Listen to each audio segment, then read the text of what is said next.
세상의 모든 정보 윤인구입니다.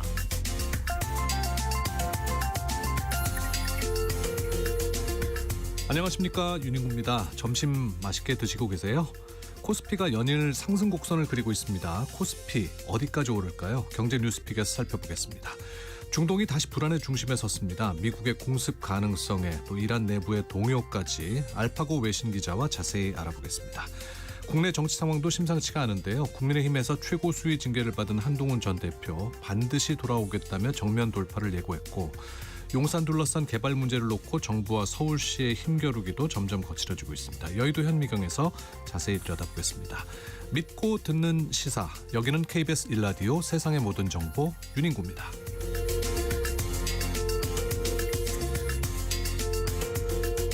오늘도 갓생 품격 있게 여러분과 함께하겠습니다.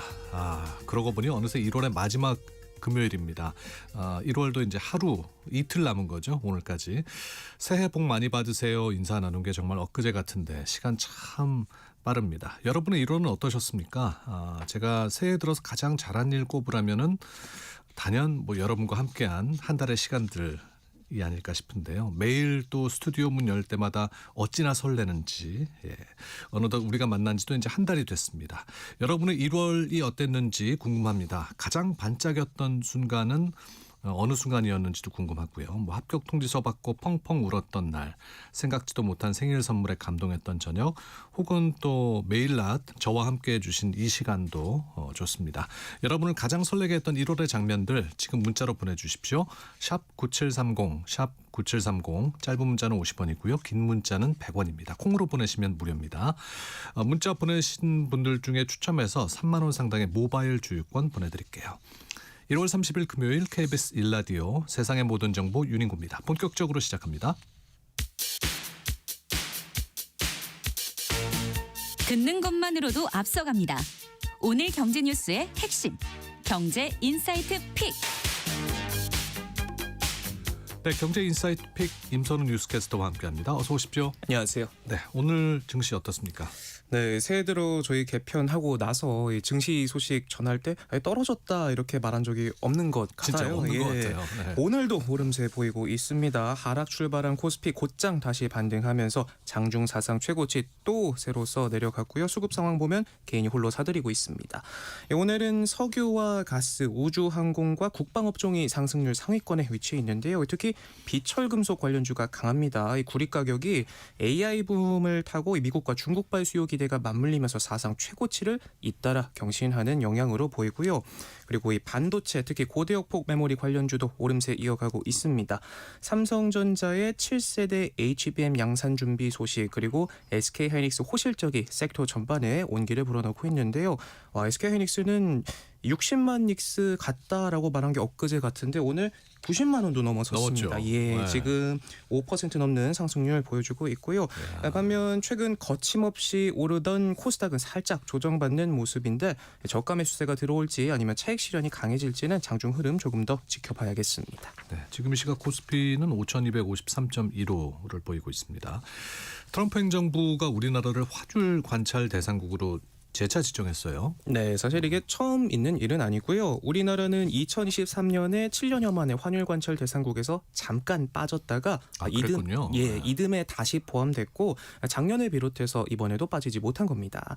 미국 재무부가 내놓은 주요 환율 보고서를 보면 우리나라와 일본, 중국, 독일 등을 포함한 10개 나라가 환율 관찰 대상국으로 지정이 됐는데 경상수지와 대미무역 흑자를 이유로 꼽고 있고요.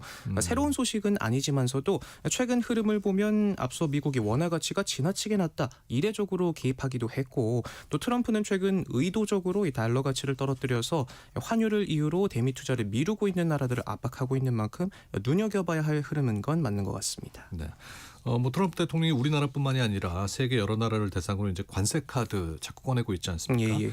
간밤에도 또 한마디 했다고요? 네, 이번에는 수위가 더 세졌는데요.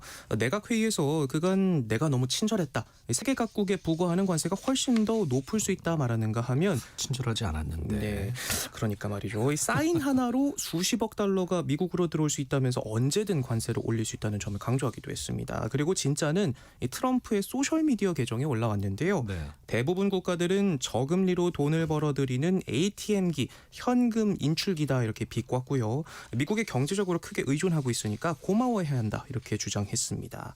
이 때문에 시장에선 중간 선거를 앞두고 조급증이 난 트럼프가 급하게 경제 트로피를 챙기고 있는 와중에 관세 위협 효과가 떨어지자 이를 의식하고 재차 압박에 나선 것 아니냐 이렇게 보고 있는데 실제로 최근 우리나라를 비롯해 그린란드 이슈부터 여러 차례 관세 카드를 들이밀었지만 시장은 대부분 무시했을 뿐더러 또 아무런 조치도 취하지 않았다는 점에서 여전한 타코 행보일 뿐이다 이런 평가들이 많이 보이고 있습니다. 아니, 트럼프는 뭐 관세로 자화자찬을 하고 있는데 네네. 그 속내를 들여다보면 미국은 뭐 무역 적자 폭이 커졌다고요? 네, 맞습니다. 참 아이러니하게도 정작 미국의 무역 적자 폭은 커졌는데요.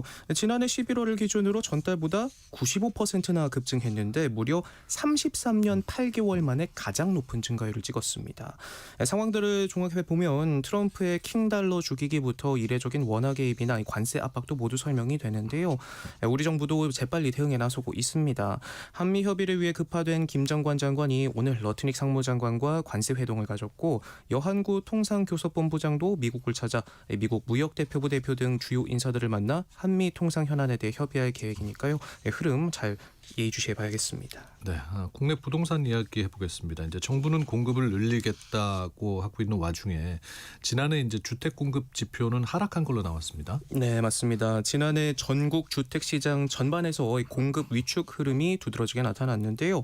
인허가부터 착공, 분양, 준공까지 4대 공급 지표가 모두 줄었습니다.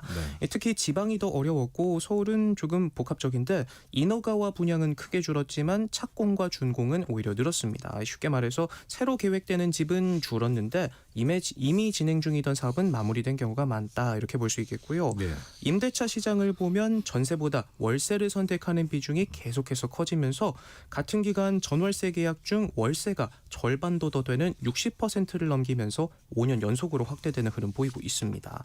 전세 부담이 커진 데다 금리와 생활비 부담까지 겹치면서 전세 대신 월세로 이동하는 흐름이 굳어지고 있다 볼 수 있겠습니다. 그래서 이제 정부는 집값 문제를 좀 잡겠다 해서 수도권 핵심 입지에 주택 6만 원 공급하겠다는 계획 내놨잖아요. 근데 이게 또 뭐 만만치 않은 문제들이 있다고요? 네, 그렇습니다. 특히 가장 많은 물량이 몰린 용산이 최대의 쟁점으로 꼽히고 있는데 정부는 이곳에 10,000호를 공급하겠다 공언했지만 서울시는 최대 8,000호가 한계다 선을 긋고 있는 상황입니다. 입장이 다르군요. 예, 그래서 아예 이번 대책을 두고 과거 문재인 정부 8.4 대책의 실패를 반복할 것이다 부정적인 평가까지도 내놓고 있는데 서울시는 오히려 11호 대책으로 내놓은 규제를 완화해서 민간 정비 사업을 활성화하는 게 주택 공급의 가장 빠른 길이라고 강조하고 있습니다. 네. 패스트트랙을 동원해 속도를 내겠다는 정부와 가장 중요한 민간 정비 사업 활성화가 빠졌다는 서울시가 정면으로 맞서는 구도 속에서 공급 시차를 얼마나 줄일 수 있을지가 이번 대책의 성패를 가릴 걸로 보입니다. 자, 이제 설이 2주 앞으로 다가왔습니다. 장바구니 물가가 또 가장 큰 관심사인데요. 올해 설 차례상 비용 어느 정도로 예상할 수 있겠습니까? 한국소비자단체협의회 물가감시센터의 조사 내용을 보면요. 설 3주 전 기준으로 4인 가족이 차례상을 준비하는 데 드는 비용이 평균 30만 7천 원 정도로 집계가 됐습니다. 네. 지난해 같은 시기보다 1.5% 정도 오른 수치인데요. 이번 조사는 서울 전역의 백화점과 대형마트, 기업형 슈퍼마켓, 일반 슈퍼마켓 이렇게 다양한 유통 채널을 대상으로 진행이 됐습니다. 구매처별로 보면 전통시장이 평균 24만 원대 중반으로 가장 저렴했고요. 일반 슈퍼마켓도 25만 원 선이었던 반면에 백화점은 48만 원대로 가장 비쌌습니다. 우리 청취자분들께서 이런 품목들은 여기 가서 사시면 좀 저렴하게 구매를 할 수 있다는 포인트를 좀 알려드리죠. 네, 품목별로 봤을 때도 차이가 꽤 뚜렷하게 나타났는데요. 이 과일류를 제외하면 대부분 품목에서 이 전통시장이 대형마트보다 저렴했습니다. 특히 돼지고기는 전통시장이 대형마트보다 절반 이상 저렴했고요. 명태살이나 쇠고기도 가격 차이가 크게 났습니다. 다만 작년과 비교해보면 사과나 황태포, 돼지고기 같은 일부 품목은 가격이 올랐고요. 배나 식용유, 두부처럼 오히려 가격이 내려간 품목도 있었습니다. 네. 차례상 준비하실 때 귀찮다고 한 곳에서 몰아서 장보기보다는 구매처를 나눠서 비교해보는 게 가장 현실적인 절약 방법이 될 것 같습니다. 오늘 경제인사이트 픽 여기까지 하겠습니다. 임선훈 뉴스캐스터였습니다. 고맙습니다. 고맙습니다. 자, 1월 지나가고 있습니다. 오늘 여러분들께 1월 어느 날이 가장 기억에 남느냐라고 여쭤봤는데요. 6543님, 회사 법인 택시 25년 하다가 개인 택시를 받으셨다고. 와, 이건 진짜 축하해드려야 할 일이네요. 즐겁게 일하고 있습니다 하셨습니다. 정말 축하드립니다. 6543님. 김순희님, 우리 손녀딸이 200일이 다가오는데 꼼지락거리는 손발이 너무 예쁘고 너무 귀엽고 웃어주니 사랑스러워서 이 기쁨보다 더 좋은 일이 어디 또 있겠어요. 예, 200일이면 한창 예쁠 텐데 앞으로 더 또 예쁜 짓 많이 하겠네요. 네, 축하드립니다. 1918님, 재수를 한 셋째 딸의 합격 소식을 오늘 들었습니다. 와, 오늘 뭐 축하드려야 할 분들이 굉장히 많네요. 큰딸과 둘째 딸도 재수를 했기에 6년이라는 긴 시간을 수험생 학부모로 보냈는데 이젠 해방이 됐습니다. 아이고, 고생 많으셨고 또 축하드린다는 말씀드립니다. 8984님, 윤인구 아나운서가 맡은 프로그램 정말 너무 반갑고 고맙습니다. 1월 가장 반가운 일이죠. 점심때 항상 저의 친구입니다 라고 하셨는데 제겐 또 가장 또 힘이 되는 메시지네요. 8984님 고맙습니다. 오늘 문자 계속 보내주시기 바랍니다. 보내주신 분들 감사드리고요. 지금 12시 31분 지나가고 있는데 교통정보 듣고 오겠습니다. 4시각 교통정보입니다. 금요일은 오후 교통량이 많은 날인데요. 지금은 점심시간이라 고속도로의 소통 대부분의 구간에서 원활합니다. 돌발 구간들이 있어서 살펴드릴게요. 서천 공주고속도로 공주 쪽입니다. 서천터널 부근에서 승용차와 화물차가 부딪혔습니다. 소통은 1차로에서 가능하고요. 부근에서 정체입니다. 영동고속도로 강릉 쪽으로는 분대분기점 부근입니다. 화물차가 고장으로 3차로에 서 있습니다. 반월터널 부근부터 정체 이어지고 있습니다. 서울은 올림픽대로 공항 쪽이고요.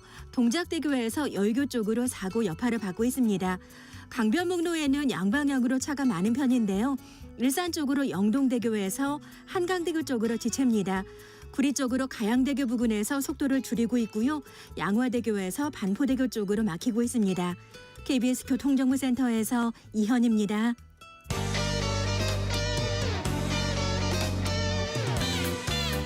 여론조사로 읽는 민심의 바로미터.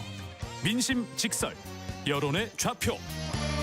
서울, 대전, 대구, 부산 찍고 서울, 대전, 대구. 여론조사로 지금 이 순간의 민심을 좌표 위에 정확히 찍어보는 시간입니다. 여론의 좌표, 민심의 방향을 읽어주실 두 분 모십니다. 윤희웅 오피니언스 대표, 김봉신 메타보이스 대표 두 분 나오셨습니다. 어서 오십시오. 네, 안녕하십니까. 이제 저희 그 세상의 모든 정보 윤인구입니다. 팀이 되신 느낌이 나네요. 두 분도 헬멧 조끼를 입으시니까 네, 오늘 잘 부탁드립니다. 오전에 나온 따끈따끈한 갤럽 여론조사부터 좀 살펴보도록 하겠습니다. 이재명 대통령의 국정 지지율 어떻게 나왔습니까? 예. 한국갤럽 조사는 한국갤럽 자체 조사입니다. 네. 27일부터 29일까지 3일 조사를 했고요.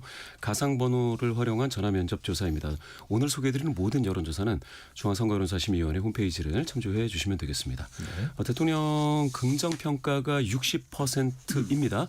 지난주 한 주 전에 61이었으니까 1%포인트가 하락한 건데요.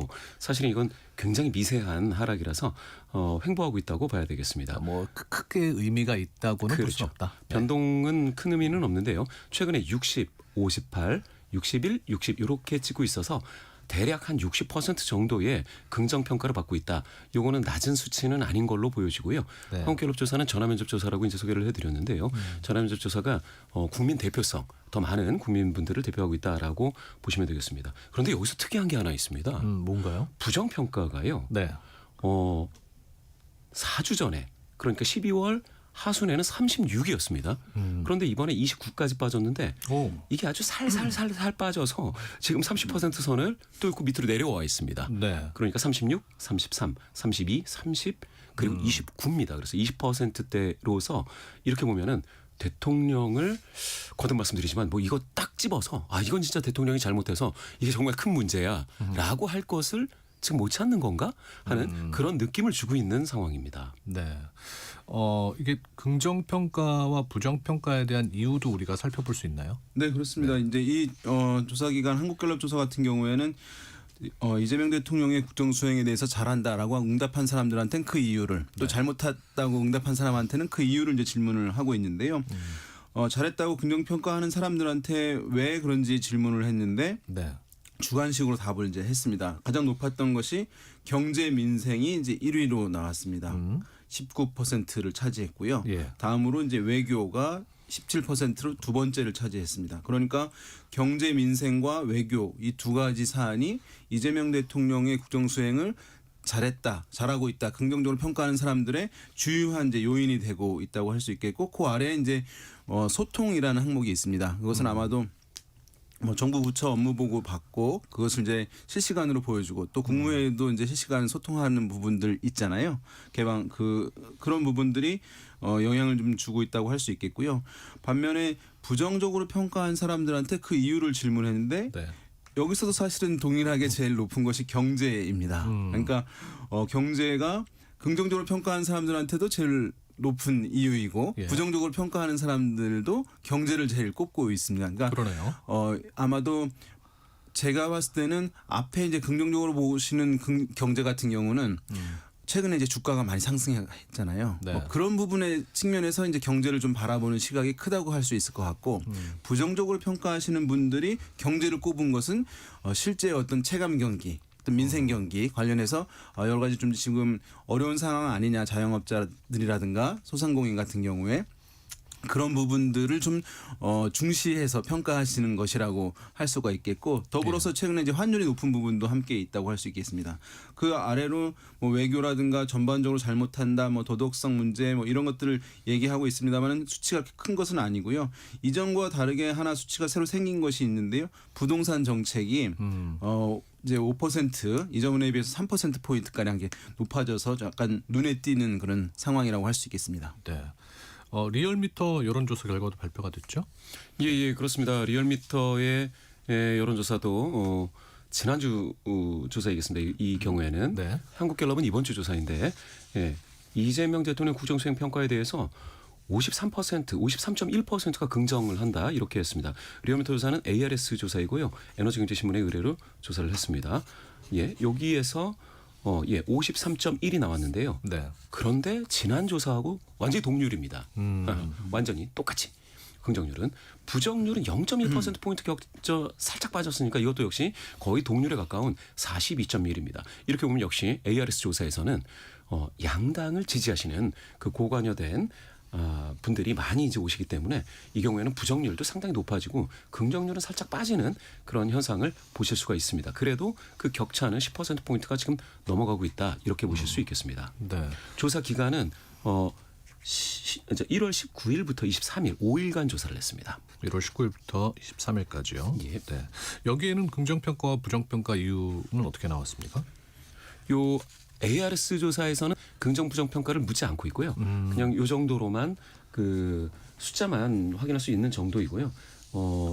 여러 가지 이제 이 숫자를 가지고 짐작하거나 추정을 하는 것들은 있을 수가 있는데 직접적으로 이제 나오지는 않고 있습니다. 네. 이게 보면은 자동응답 방식, ARS 조사 방식에서는 이재명 대통령의 국정수행 평가, 국정수행 지지율이라고 부른 것이 53.1% 나왔잖아요, 방금. 네. 근데 아까 한국갤럽 조사 같은 경우는 60%. 네, 왜 이렇게 차이가 있느냐 이렇게 물어보시는 분들이 있어요. 네. 그러니까 ARS 같은 경우에는 아무래도 이런 정치 영역에 관심이 높은 분들이다 보니까 양쪽 양대 진영 또는 양대 대표 정당에 대한 지지 성향이 원래 좀 강하신 분들이 좀 표집이 많이 되는 특성이 있습니다. 그러니까 그러면 상대적으로 내가 이쪽 뭐 진보 정당을 지지한다. 그러면 보수 정당에 대한 거부감이 있을 수 있잖아요. 그렇죠. 그럼 내가 성향이 강하다 이러신 분들은 진보 진영에 대표하는 대통령 아니냐. 그래서 부정적으로 평가한다. 이런 비율이 높게 나와요. 그래서 ARS 조사에서는 대통령 지지율도 좀 낮게 나오는 부분이 그렇군요. 있는 거죠. 그래서 네. 그걸 감안해서 보시면 될 것 같습니다. 네.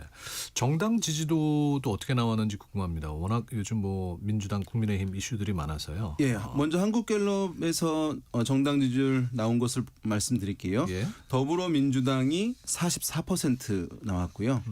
제1야당인 국민의힘은 25%를 기록을 했습니다. 네. 그리고 모름 무응답 비율 같은 경우에는 무당층이 24% 이렇게 나왔거든요. 그래서 여당인 더불어민주당의 정당 지지율은 전주 대비 1%포인트 네. 수치가 이제 올랐고요. 뭐 유의미하게 통계적으로 오른 것이라고 할 수는 없을 텐데 수치상 그렇다는 말씀이고 제1야당인 국민의힘도 그전에 22%였는데 25%가 되면서 수치상 3%포인트 높아져서 양당 모두 이제 수치가 약간 올라간 그런 흐름을 보여주고 있습니다. 최근에 일련의 그런 장동혁 대표 단식이라든지 한동훈 전 대표 제명이라든지 이런 것들도 이 그 여론조사에 반영이 돼서 나오나요, 수치가? 여기에는 한동훈 전 대표에 대한 제명은 이 조사에는 포함이 되지 않았을 거고요. 그런데 이게 이제 화수목 조사이니까 포함이 된더라도 일부인데 네. 포함이 될 수가 없을 것 같습니다. 그런데 이제 단식 기간에는 한국갤럽 기준으로 국민의힘 지도가 26, 24, 22까지 빠지는 요 기간 동안이 단식 기간이었고요. 네. 그런데 이제 단식을 통해서 지지층을 결집을 했다면 그게 뒤늦게 이번 주에 만약에 반영이 됐다라고 하면 그거는 이해가 될 수 있죠. 3%포인트를 갑자기 올라간 겁니다. 요거는 주의해서 보셔야 될 게 22%까지 빠졌다고 말씀드렸지 않습니까? 네. 여기서 더 빠져버리면 이거는 굉장히 크게 빠지는 거예요. 거의 한 6개월 만에 20% 선이 무너질 뻔했습니다. 그러면 장 대표의 단식이 어느 정도 그 좀 여론조사에 반영이 된 거다? 그렇게 긍정적인 미세하게는 그 반영이 됐을 수가 있다라고 볼 수가 있는데요. 그것은 왜 그러느냐? 네. 지난주에 중도 성향자에서 13%였습니다. 그런데 이번에 국민의힘이 이번 조사에서는 17%입니다. 그럼 4%포인트 더 좋아졌죠.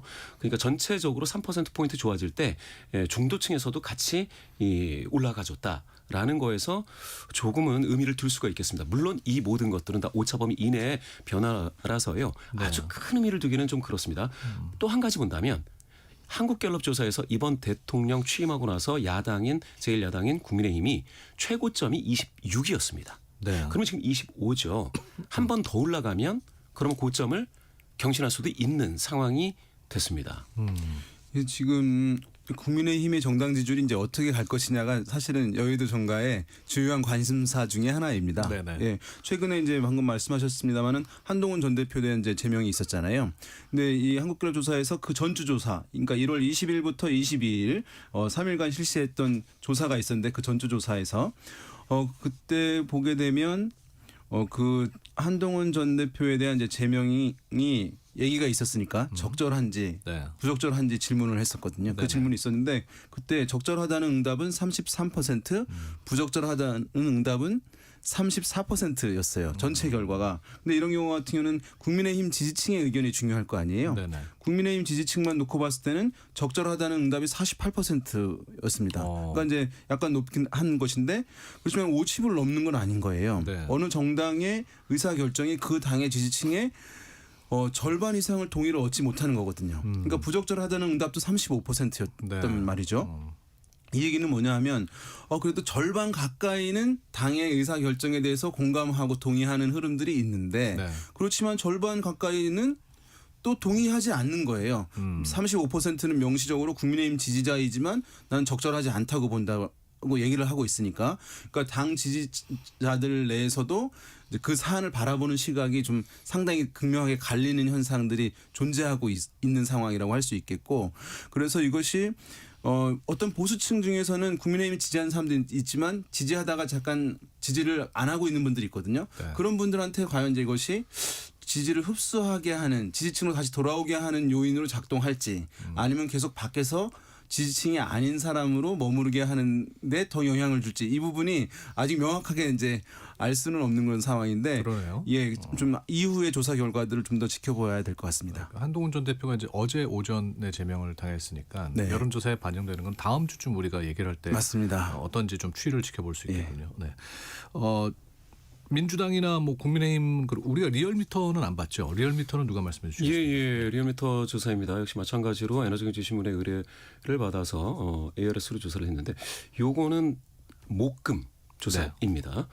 22, 23일 조사입니다. 그러니까 지난주 지난주네요. 조사이죠.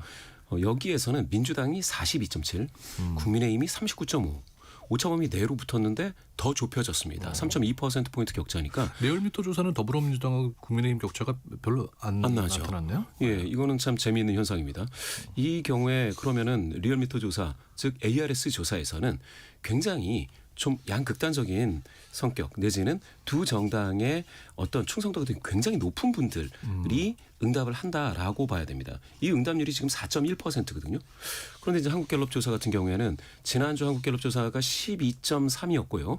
이번 주 조사에서도 그 응답률 자체는 11.6이니까 대략 한 3배 정도 차이가 납니다. 그러니까 더 적은 분들이 응답을 하는데 그 적은 분들이 상당히 양당의 충성도가 강한 그런 분들이죠. 그러다 보니까 국민의힘 지지도가 39.5입니다. 방금 갤럽에서 25, 그 전주에는 22 이 정도였지 않습니까? 그러면 크게 봤을 때는 거의 그 2배 정도 되는 정도가 나타나고 있다. 국민의힘은.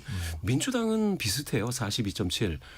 이게 이제 리얼미터에서요. 한국갤럽에서는 지금 이제 40% 초반, 되게 40% 초반으로 다 비슷한데 국민의힘이 전화 면접에 많이 응답을 안 해주시기도 한다라는 거죠.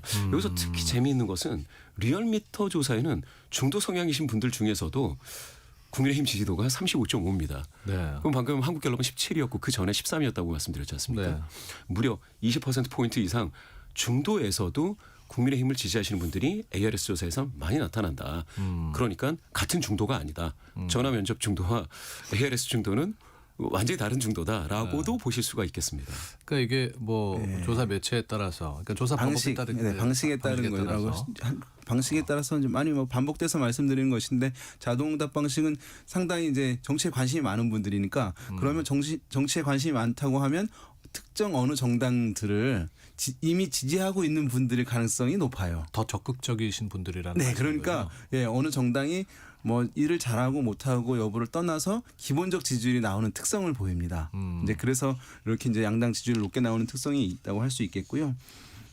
지금 이 다른 이제 정당들도 있잖아요. 네, 조국혁신당, 개혁신당은 어떻습니까? 이제 한국갤럽 조사 결과를 먼저 말씀을 드릴게요. 한국갤럽 조사에서는 조국 혁신당의 정당 지지율은 2%였어요. 지금 뭐 민주당과 통합 논의가 이루어지고 있는 그 상황인데 네. 개혁신당도 2%입니다.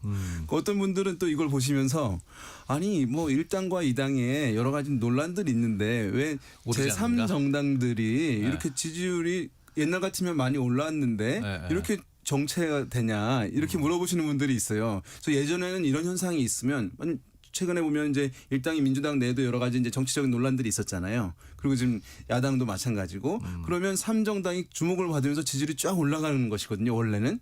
근데 지금은 그렇지 않은 거예요. 그래서 이것에 대해서 한 설명들은 이제 여러 가지가 있을 수 있는데 이런 부분들이 있습니다. 뭐냐면 요즘의 정치가 예전에는 어떤 정당이 일을 잘하면 내가 좋아하고 지지를 표출하는 것들이 자연스럽게 발생을 했는데 네. 메커니즘이 돌아갔는데 지금은 그것이 아니라 내가 좋아하는 정당이 아니라 싫어하는 정당이 먼저 있는 거예요. 그럼 그 정당을 견제할 세력을 내가 지지하는 거예요. 그러니까 복잡하네요. 그럼 제3정당은 내가 싫어하는 정당을 견제해 줄 만큼 역량이 안 된다고 느껴지는 거예요. 그러니까 내가 싫어하는 어떤 세력이 있으니까 거기를 견제할 세력은 좀 덩치가 큰 정당. 그래서 이 소규모 군소 정당들이 이런 이제 정치 불신에 있더라도 또는 제1당과 2당에 어떤 문제가 있더라도 제3정당, 4정당 등의 군소 정당들의 지지율이 주목을 받지 못하는. 별로 올라가지 않는 현상이 최근의 트렌드예요. 네. 그러니까 작은 정당들이 정치하기가 참 어려운 상황입니다. 그러네요. 네. 김웅신 대표님, 그러면은 그 민주당하고 조국혁신당 뭐 합당에 대한 그런 그 여론을 살펴볼 만한 그 결과는 없습니까? 예. 오늘 갤럽 조사에는 그 문항이 포함이 됐습니다. 그래서 이렇게 물어봤습니다. 최근 정청래 더불어민주당 대표가 조국혁신당의 합당을 제안했는데요. 교환은 좋게 보십니까? 좋지 않게 보십니까? 이렇게 봤는데 좋게 본다라는 응답이 28%에 불과합니다. 좋지 낮게 않게 본다. 나왔네. 네. 예, 맞습니다. 낮은 거죠. 좋지 않게 본다가 40%입니다. 네. 더불어민주당 지지하시는 분들 중에서는 48%가 좋게 본다, 30%가 좋지 않게 본다. 여기서도 모르겠다가 22%니까 적지 않게 나왔습니다. 네. 한 절반 정도는 좋게 본다라고 하시고 그 한 30% 10분 중에 한 3분 정도는 좋지 않게 본다라고 하신 겁니다. 근데 조국혁신당 지지하시는 분들은 숫자는 많지 않은데 반반 나왔어요. 41% 좋게 본다. 좋지 않게 본다가 또 42, 41대 42 비슷하게 나왔습니다. 여기서 보시면 진보적 성향이 강하신 분들 있지 않습니까? 예. 매우 진보다. 그러면은 55%가 좋게 본다라고 하셨습니다. 그래서 아무래도 진보 성향이 강하신 분들은 요 두 합당을 좋게 봤는데 여기서 보시면은 중도 성향이신 분들 중에서는 40%가 좋지 않게 본다. 네. 또 약간 보수적이신 분들은 무려 55%가 좋지 않게 본다라고 나왔습니다. 이건 중도 확장력이라든지 아니면은 중도 보수 쪽으로의 확장, 요거는 좋은 영향이 아닌 이슈네요. 이게 지금 보면 중요한 건 이제 더불어민주당 지지층이거든요. 방금 말씀해 주셨는데 더불어민주당 지지층 중에서 48%가 좋게 본다라고 긍정적 시각을 가지고 있고요. 네. 근데 좋지 않게 본다는 부정적 시각이 30%가 있는 것이거든요. 그러니까 뭐 약간 차이가 있고 좋게 본다는 응답이 높긴 합니다만 이것도 아까 말씀드린 대로 절반을 넘는 수준은 아닌 거예요. 그러니까 어떤 정당의 의사결정이 그러면 그 당의 정당 지지자들은 당의 의사결정 굉장히 전폭적으로 호응하는 것이 일반적인 것이거든요. 근데 지금은 높긴 하지만 절반을 넘지 못하고 또 부정적으로 보는 시각이 30% 정도 있는 것이니까 이 사안이 지금 보게 되면 여당의 지지층 내부에서 뭐 이런 커뮤니티 등을 중심으로 해서 찬반 논란들이 상당히 좀 격하게 있다는 이제 보도들을 보셨을 텐데 그런 흐름들을 보여주는 지표라고 할 수 있을 것 같습니다. 네. 오늘 갤럽에서는 그 부동산 정책에 관한 여론조사 결과도 나왔는데 이건 누가 말씀해 주시겠습니까? 예. 현 정부 부동산 정책을 평가하는 게 눈에 띄었습니다. 부동산 정책을 잘하고 있다고 보십니까? 잘못하고 있다고 보십니까? 했는데 잘하고 있다가 평균 26%로 상당히 낮습니다. 네. 잘못하고 있다는 40%로 상당히 높고요. 여기서 20대는 잘못하고 있다가 50, 30대는 52. 청년 2030 청년층에서 지금 부동산 정책에 대해서 굉장히 서운해하고 있다라는 것이 나타났습니다. 그러네요. 네. 그리고 임대료 전망에 대해서도 수치가 나왔습니까? 예. 이게 참 재미있는 게 향후 1년 집값 전망이 있고요. 네. 향후 1년 임대료 전망이 있는데 집값이 오를 것이다. 48%. 내릴 것이다. 19%. 그러면 집값이 오를 것이다. 48이지 않습니까? 그러네요. 근데 임대료가 올라갈 것이다는 58입니다. 10%포인트가 더 잡혔습니다. 이렇게 되면 집값도 오르지만 임대료는 더 오를 거다. 임대료는 오를 것이라는 전망하시는 분들이 더 많다. 이렇게 봐야겠죠. 네. 그래서 현 정부 사실은 아까 보면 대통령 국정 지지율이 상당히 높은 수준이에요. 그리고 여러 가지 평가들이 사실은 좀 좋은 상황인데 어떤 그중에서 가장 우려되는 사안을 하나 꼽으라고 하면 바로 부동산 이슈라고 할 수 있습니다. 왜냐하면 잘한다고 하는 비율이 분야별로 나왔을 때 제일 낮은 수준일 거거든요. 다른 뭐 정책들 산업 정책도 있고 외교 정책도 있잖아요. 그런데 이것은 26%만이 잘한다고 응답을 한 상황이니까 다른 것에 비해서 현저히 좀 낮은 상황. 그다음에 이게 부동산 집값이라든가 뭐 전월세 비용들이 별 변화가 없을 것이다가 제일 좋은 거거든요. 사실은. 근데 오를 것이다라고 하는 것은 굉장히 어떤 분들한테는 이것을 두렵고 비관적으로 보는 측면이 있는 것이거든요. 그러니까 이것이 이슈가 훨씬 더 커질 수 있는 가능성들을 지금 약간 담고 있는 지표들이라고 할 수가 있어요. 그래서 지금 공급 대책도 나오긴 했는데요. 과연 정부가 이 이슈를 어떻게 이제 지혜롭게 다루느냐 이 부분이 이후에 이제 이 정부에 대한 또 이재명 대통령에 대한 평가에도 상당히 긴밀하게 영향을 줄 가능성이 높다고 생각합니다. 네. 자, 이제 지방선거가 4개월 앞으로 다가왔는데 가장 관심 있는 지역이죠. 서울시장 후보 적합도 조사 어떻게 나왔습니까? 예, 이거는 스트레이트 뉴스가 조원 CNI에 의뢰를 했습니다. 1월 24, 25 이건 가상번호 ARS 방식으로 조사를 했습니다. 여기서 양강 대결을 먼저 말씀드릴까요? 정원호, 오세훈을 붙였을 때 네. ARS 조사인데 자 정원호가 50.5입니다. 오세훈 40.3입니다. 이렇게 따지면 거의 10%포인트 격차를 그러네요. 넘어버렸습니다. 이렇게 보면 ARS 양쪽 지지자들이 강하게 모이는 이 조사에서 정원호 민주당 후보로 나간다면 나가겠죠. 이렇게 높은 비율로 나타났고요. 서울시장 적합도를 전체적으로 비교하면 정원호 28.4, 오세훈 21.5, 그다음에 나경원이 3등입니다. 12.8, 그다음에 박주민 8.1, 서영교 5.4, 한동훈 5.1, 전현희 3.1 이런 순서로 나왔습니다. 김영배 2.4, 박홍근 1.6 이런 정도로 나왔고요. 그리고 나서 여기서는 지방선거 프레임, 그러니까 여당이 힘을 실어줘야 된다가 48.5 그리고 야당이 힘을 실어줘야 된다가 40.3입니다. 네. 여기서도 한 8.2%포인트 격차로 여당 쪽으로 좀 더 쏠려 있다고 나왔습니다. 이제 서울시 같은 경우가 주목되는 이유가 경기도에 비해서 보수적 성향이 좀 나타나거든요. 왜냐하면 우리가 이제 1차적으로 이렇게 얘기합니다. 진보적 성향이었던 40대, 50대 분들이 최근에 10년 내에 경기도로 많이 이주를 해갔다. 그래서 경기도에서는 60세 이상의 고령층 비중이 경기도에 비해서 상당히 높다. 그러니까 보수적 정서가 드러난다고 얘기를 하거든요. 거기에 더해서 사실은 최근 뭐 한 6, 7년 사이에 서울 집값들이 많이 올랐어요. 네. 그러다 보니까 부동산 이슈에 상당히 민감해지는 특성들이 있거든요. 그래서 야당에서는 여러 가지 상황이 안 좋지만 서울시장 선거에서는 해볼 만하다라고 한 기류가 있었는데 최근 조사들에서는 약간 격차가 있는 그런 상황입니다. 자, 여기까지 듣겠습니다. 중앙선거 여론조사 심의위원회 홈페이지 참조하시면 되고요. 김봉신, 윤희웅 대표와 함께했습니다. 고맙습니다. 네, 감사합니다. 감사합니다. 네, 잠시 후 1시 2부에서 뵙겠습니다.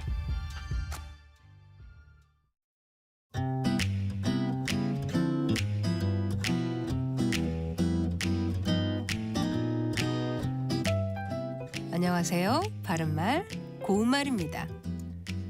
KBS 1텔레비전에서 방송되고 있는 우리말 겨루기에서 나왔던 문제를 짚어보겠습니다. 오늘은 제시되는 3개의 표현에 공통으로 들어가는 표현을 맞히는 것입니다. 이것 방석, 이것 뼈, 코 이것에서 이것에 들어가는 두 음절로 된 표현은 무엇일까요? 출연자의 답에 가시와 바늘이 있었는데 정답은 바늘입니다. 바늘방석은 부녀자들이 바늘을 꽂아둘 목적으로 헝겊 속에 솜이나 머리카락을 넣어 만든 수공예품을 기본 의미로 하는 것입니다. 그런데 이것이 비유적으로 쓰이면 앉아있기에 아주 불안스러운 자리를 이르는 것으로 가시방석이나 송곳방석이라고도 합니다. 또 바늘뼈는 바늘처럼 가는 뼈라는 뜻으로 몸이 가늘고 호리호리한 사람의 뼈대를 이르는 말입니다. 바늘뼈에 두부살이라는 속담도 있는데요. 이것은 바늘처럼 가는 뼈에 두부같이 힘없는 살이란 뜻으로 몸이 아주 연약한 사람을 비유적으로 이르는 말입니다. 그리고 코바늘은 한쪽 또는 양쪽 끝이 갈고리처럼 되어 실을 걸 수 있도록 만든 뜨개 바늘인데요. 귀바늘이라고도 합니다. 지금까지 바른말 고운말 아나운서 계정이었습니다.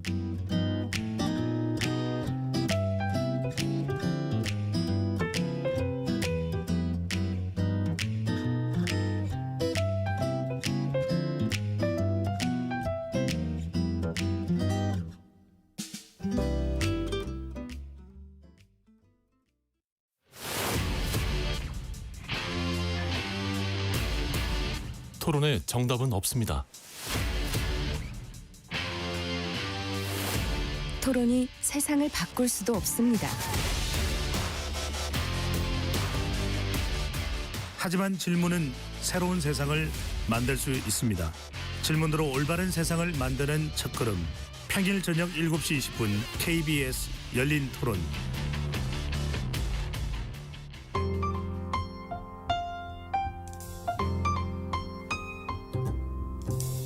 어떤 하루 보내고 계신가요?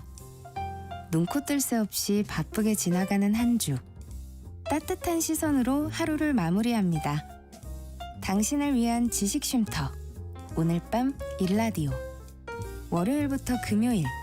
매일 밤 10시 5분에 시작합니다.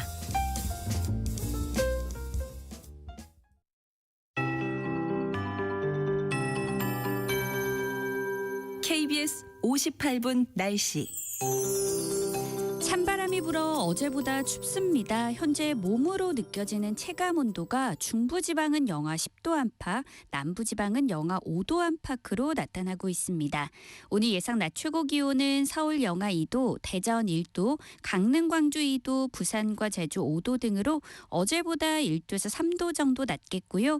체감 온도는 종일 영하권에 머무는 곳이 많겠습니다.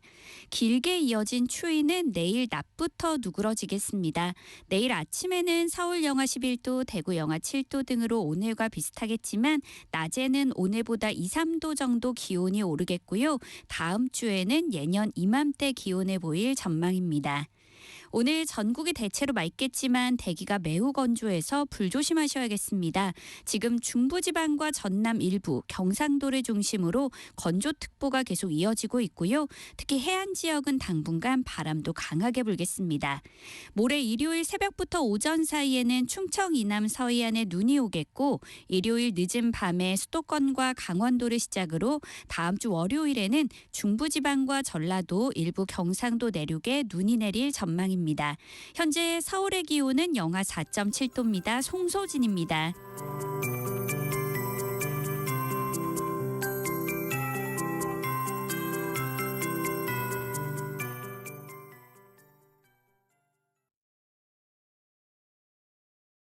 정성을 다하는 국민의 방송 KBS가 한시를 알려드립니다. AM 711kHz, FM 97.3MHz, KBS 1라디오입니다. HLKA.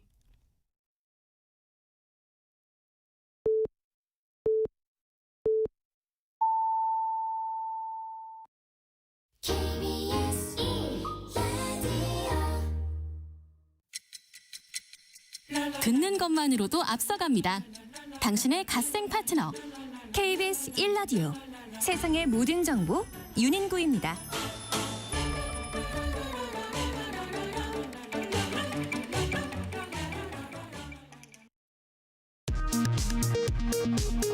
이 시각 라디오 정보센터 뉴스입니다. 비상기업의 여파 속에서도 지난해 산업 생산과 소비, 투자 지표가 모두 상승한 것으로 집계됐습니다. 특히 소매 판매는 자동차 구매 증가 등에 힘입어 4년 만에 플러스로 전환됐습니다. 미국 도널드 트럼프 행정부가 한국을 환율 관찰 대상국으로 재차 지정했습니다. 이창용 한국은행 총재는 연말연시 환율 급등은 정당화하기 어려웠다며 환 해지 비율을 높여야 한다고 말했습니다.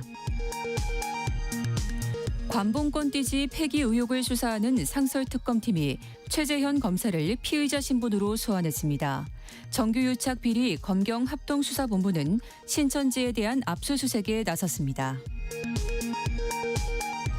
공직선거법 위반 등 혐의로 구속 기소된 부산 강서구 세계로교회 소년부 목사에 대해 부산지법 1심 재판부가 징역 6개월에 집행유예 1년을 선고했습니다. 쿠팡의 개인정보 유출 사태 셀프 조사 발표와 관련해 증거인멸 등 혐의로 고발된 해롤드 로저스 쿠팡 한국 임시대표가 오늘 오후 경찰에 출석합니다. 지금까지 라디오 정보센터 뉴스 정원나였습니다.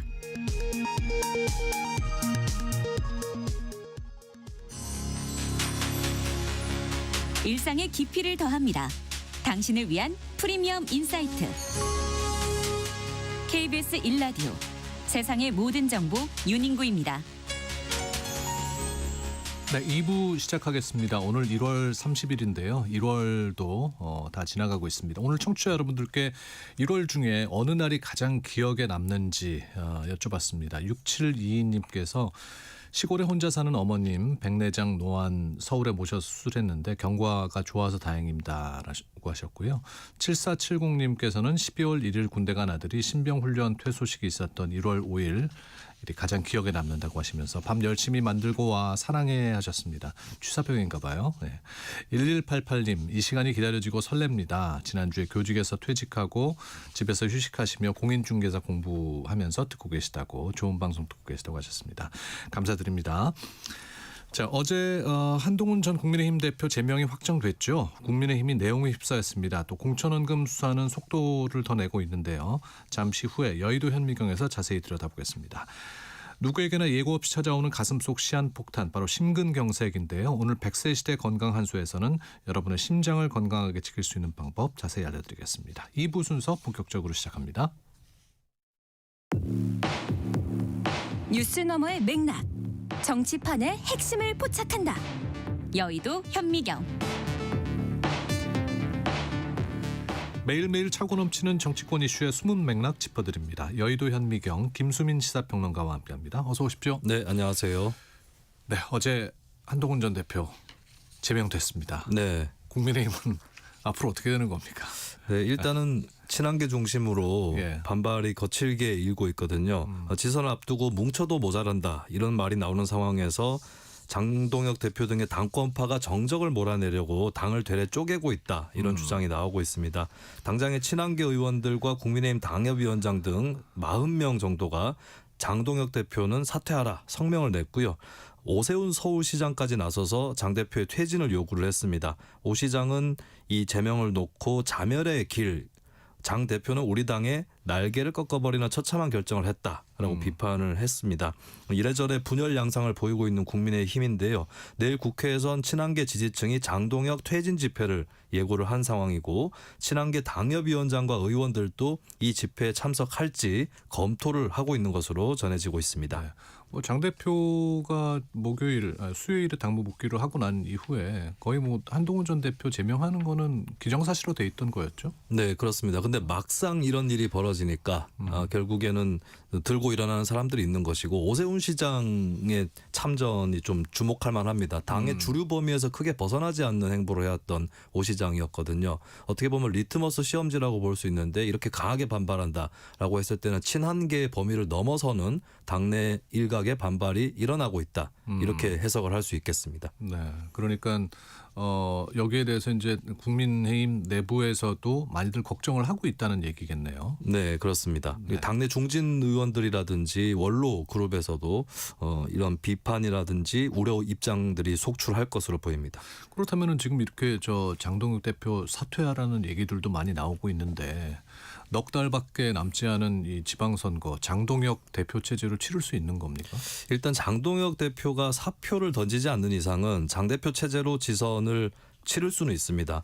예전에 국민의힘에서 이준석 대표 또 한동훈 대표 이들이 대표할 때 지도부가 붕괴됐던 때가 있었는데 그때는 최고위원 과반이 당대표 사퇴하라면서 본인들이 물러나는 그런 행위를 해서 비대위로 전환을 하는 당헌 당규에 따라서 그렇게 교체를 했던 거거든요. 네. 하지만 현재 지도부를 보면 장 대표를 따르는 당권파가 압도적으로 많은 상황입니다. 앞서 말씀드렸던 대로 이미 알려졌던 대로 한동훈 제명 결정에 찬성한 최고위원들이 장 대표를 포함해서 7명이기 때문에 이들 중에 사퇴자가 나올 가능성은 상당히 낮다고 볼 수 있겠고 그리고 친한계 의원들도 20명 정도 수준이거든요. 네. 그리고 대부분 의원들이 초재선이다 보니까 영향력이 그렇게 당내에서 크지 않다라고 하는 한계가 분명히 있습니다. 다만 지선을 앞두고 민심에도 빨간불이 켜지는 거 아니냐, 당 지지율이 더 내려가는 거 아니냐 이런 우려가 나오고 그러면 이제 리더십은 흔들릴 수밖에 없겠는데요. 하지만 장 대표 측의 분위기는 사뭇 낙관적인 것 같습니다. 이제 한동훈이라는 변수가 사라졌으니 변화할 시간이다. 한동훈 빈자리를 메울 복주머니를 준비하고 있다. 이런 전언까지도 나온 상태고요. 과연 그 복주머니라는 것이 무엇인지 지켜봐야 될 것 같습니다. 김수민 평론가가 보시기에도 장동혁 대표는 사퇴 안 할 것 같습니까? 네, 사퇴를 할 정도 수준이면 제명까지 강행했을까 이거를 한번 생각을 해볼 수 있을 것 같고 그리고 정치인이 본인이 버틸 수 있는 여건이 되면 특히 요즘 정치는 어지간하면 버티는 예전에는 버틸만 해도 일부러 명분을 선점하기 위해서 사퇴를 한다든지 뭐 이런 경우도 있었는데 지금에는 버틸 수 있으면 버티는 것이 또 정치 문화이기도 하죠. 예, 그런 상황에서 또 지방선거 앞두고 있고 공천권 또 행사를 해볼 만한 그런 처지이기 때문에 사퇴할 가능성은 아주 희박해 보입니다. 네, 그러니까 장 대표를 지지하는 세력이 사퇴하라는 세력보다는 지금 훨씬 더 강한 모양새인가요? 이거는 완벽하게 확인할 도리는 없는데 어쨌든 당원들의 선택을 받아서 대표가 됐고 네. 지금까지는 반한동훈이 당의 주류인 것으로 인식이 되어 왔기 때문에 그렇게 주장할 소지는 충분히 있을 것으로 보이죠. 어차피 이걸로 당원 총투표를 하는 게 아닌 이상은 정통성은 본인한테 있다라고 장동혁 대표 입장에서는 얘기를 할 수 있는 조건입니다. 네. 한동훈 전 대표도 어제 오후에 기자회견을 했어요. 돌아오겠다 했는데 어떤 방식으로 돌아올 수 있나요? 네, 제명 전날인 어제 제명 전날에 한동훈 전 대표가 김영삼 전 대통령 관련 다큐멘터리 영화를 관람을 했습니다. 네. 그러면서 김 전 대통령이 말했었던 닭의 목을 비틀어도 새벽은 온다. 이런 말을 인용까지 하면서 본인의 처지를 투영시켰는데요. 그런데 이 새벽이 과연 언제 오는 것인지 오기는 오는 건지 내부에서도 우려가 많기는 합니다. 일단은 당장에 한 전 대표가 지방선거를 앞두고 컴백을 할 것이다. 혹은 이를 위해서 신당을 창당하거나 무소속으로 출마할 것이다. 여러 관측들이 많이 있는데요. 한동훈 전 대표 입장은 여기에 대해서는 노코멘트에 가깝겠습니다. 그리고 친한계 관계자는 우리가 피해자인데 왜 나가서 신당을 만드느냐. 이런 기류를 내비쳤고 그리고 한동훈의 생각은 한동훈만 알고 있다. 플랜 B에 대해서는 알 수 없다. 이런 말들이 전해지고 있습니다.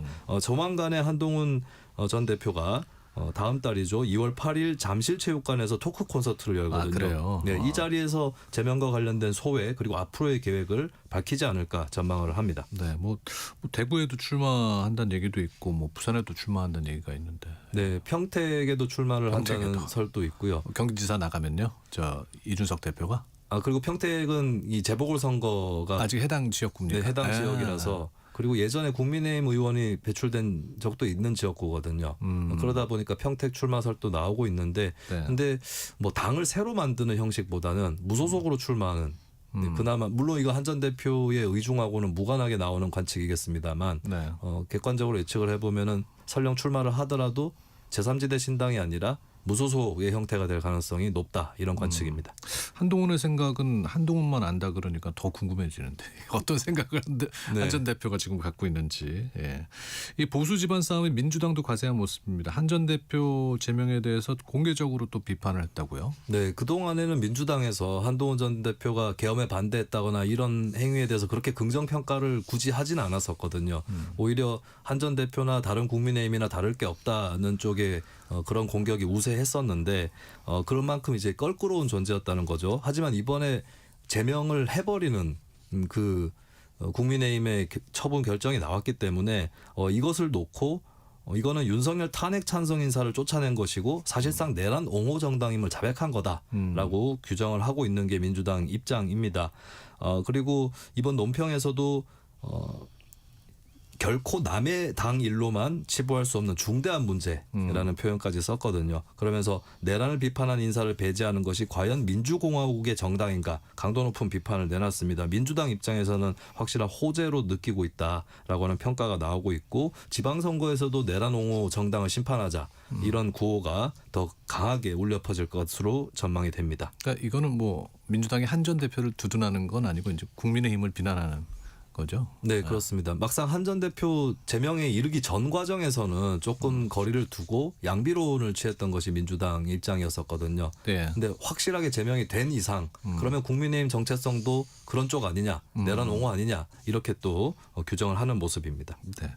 자, 김경 전 서울시 의원 둘러싼 이 공천 로비 의혹 수사 확산되고 있는데요. 그 경찰이 뭐 그 PC를 확보했다고 하죠. 거기에 네. 뭐가 많이 들어있다면서요? 네, 김경 전 시의원이 어제 네 번째 경찰 소환 조사를 받고 오늘 새벽에 귀가를 했습니다. 무려 16시간 가량 조사를 진행을 했는데요. 압수수색 과정에서 김 전 시의원 보좌진이 쓰던 컴퓨터를 경찰이 확보를 했습니다. 예. 그런데 여기서 다른 의원에 대한 쪼개기 후원, 차명 후원 이런 것들을 논의하는 통화 녹취 파일이 120개나 발견이 됐다고 해요.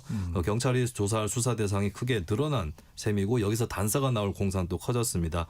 이 PC에는 민주당 노웅래 의원의 보좌관이었던 현재는 개혁신당 당원인 이었다가 얼마 전 탈당 선언을 했는데요. 김성열 개혁신당 전 수석 최고위원 등 전현직 보좌진 시의원들과 통화를 한 파일도 들어가 있었던 것으로 전해집니다. 네. 김 전 최고위원의 경우 김 전 시의원에게 전략공천이 결정되기 전에 상황을 바꿔야 한다. 이런 뭐 비용 문제를 가리키는 듯한 이런 논의를 한 정황이 있는 것으로 알려졌는데요. 김 전 최고위원도 어제 참고인 조사를 받았는데 이 자리에서 술에 취해 했던 대화였을 뿐이고 실제로 불법적 행동은 없었다. 이런 해명을 했습니다. 믿어야 됩니까? 일단은 이거는 뭐 다른 정황이라든지 증거 조사를 해보면은 나올 수 있는 일이겠고 네. 뭐 현재로서 김 전 최고위원의 입장은 이렇다라고 보시면 되겠습니다. 예. 자, KBS가 단독 보도를 했는데요. 김 전 시의원이 2023년에 강서구청장 출마 과정에서도 정치권 로비를 시도했다는 의혹이 제기됐습니다. 네, 원래 받던 의혹은 2022년 지방선거를 앞두고 강선우 의원에게 공천원금 1억 원을 건넸다 이런 혐의였거든요. 근데 또 다른 로비 정황이 속속 드러나고 있습니다. 지방선거 이듬해인 2023년에 강서구청장 재보궐선거가 있었는데 여기에 출마를 하기 위해서 민주당 의원들에게 금품을 건네려 했다. 이런 정황이 앞서 말씀드렸던 그 압수수색의 PC를 통해서 드러났다라고 하는 거고요. 녹취에는 당시 민주당 지도부의 측근이자 전직 서울시의회 의장이었던 양모 씨를 로비 창구로 활용을 해서 민주당 지도부에 끈을 대려고 한 이런 정황이 담긴 것으로 전해지고 있습니다. 일단 김 전 시의원은 양 씨에게 수백만 원을 건넨 것은 인정을 하지만 실제 현역 의원에게는 돈을 건네지는 않았고 공천 대가도 아니었었다라고 한 것으로 파악이 되고 있고요. 결국에 이 돈이 실제로 민주당 의원한테 흘러갔는지 이 부분이 수사의 핵심이 될 것으로 보입니다. 궁금해요. 이게 비단 김경만의 문제인지 아니면 네. 이런 일들이 비일비재한 건지.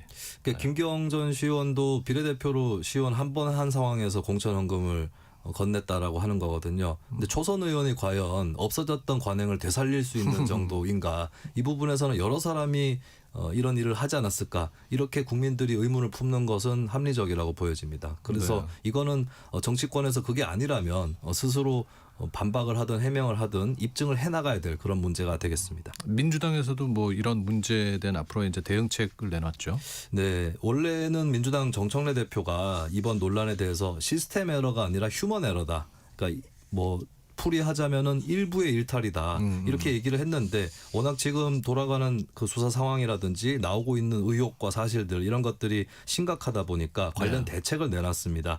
일단 공천관리위원회에서 현역 의원이나 지역위원장을 배제하겠다라는 안을 내놨거든요. 이런 당내 입김을 불 수 있는 사람들이 하다 보니까 어떤 끈을 대거나 뭐 돈을 받거나 이런 것도 가능할 수 있는 거 아니냐 이런 인식 때문으로 보이고 외부 인사로 공관위를 구성하기로 일단 의결을 했습니다. 예. 과거에는 이제 현역 의원을 포함한 지역위원장 다수를 배치를 하는 것인데 이 구조를 바꿔서 유착 고리를 차단하겠다. 이런 의지를 드러낸 거고요. 근데 다만 국민의힘이 최근 주장하고 있는 공천 헌금에 대한 특검은 민주당에서는 받을 수 없다는 입장입니다. 경찰이 광범위한 수사를 하고 있기 때문에 수사와 기소 여부를 지켜보자라고 하는 쪽으로 의견이 모이고 있습니다. 이 입장은 민주당이 완고한 것 같네요. 그렇습니다. 현재로서 뭐 신천지 통일교에 관련해서는 신천지까지 특검을 하면 이건 받을 얼마든지. 수 있다라는 그런 조건부 입장인데 공천헌금 특검은 경찰이 수사를 하고 있다라는 대단히 원론적인 대응만 하고 있습니다. 네.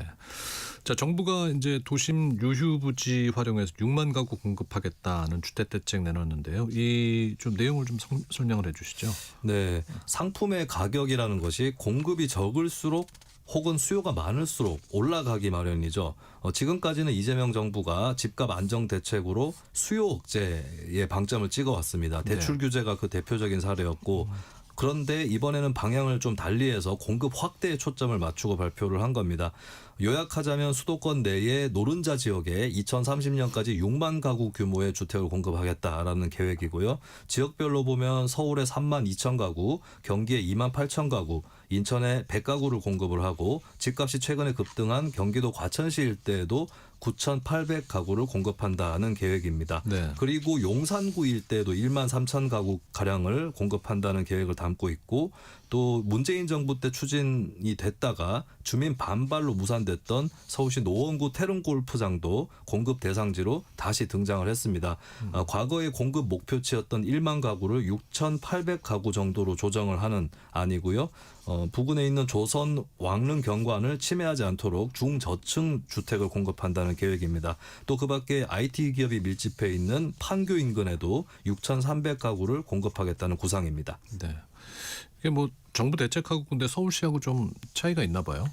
네, 일단 정부에서 정부는 용산 국제 업무지구에 캠프킴, 주한미군 반환부지 이런 것들을 활용을 하면 용산에 총 1만 가구 공급은 충분히 가능하다는 입장인데요. 하지만 서울시하고 용산구에서는 8천 가구 이상은 어렵다라고 맞서고 있습니다. 1만 가구가 공급이 되면 주택만 지어지고 끝나는 것이 아니라 뭐 학생들도 더 들어오고 차도 더 밀리게 되겠죠.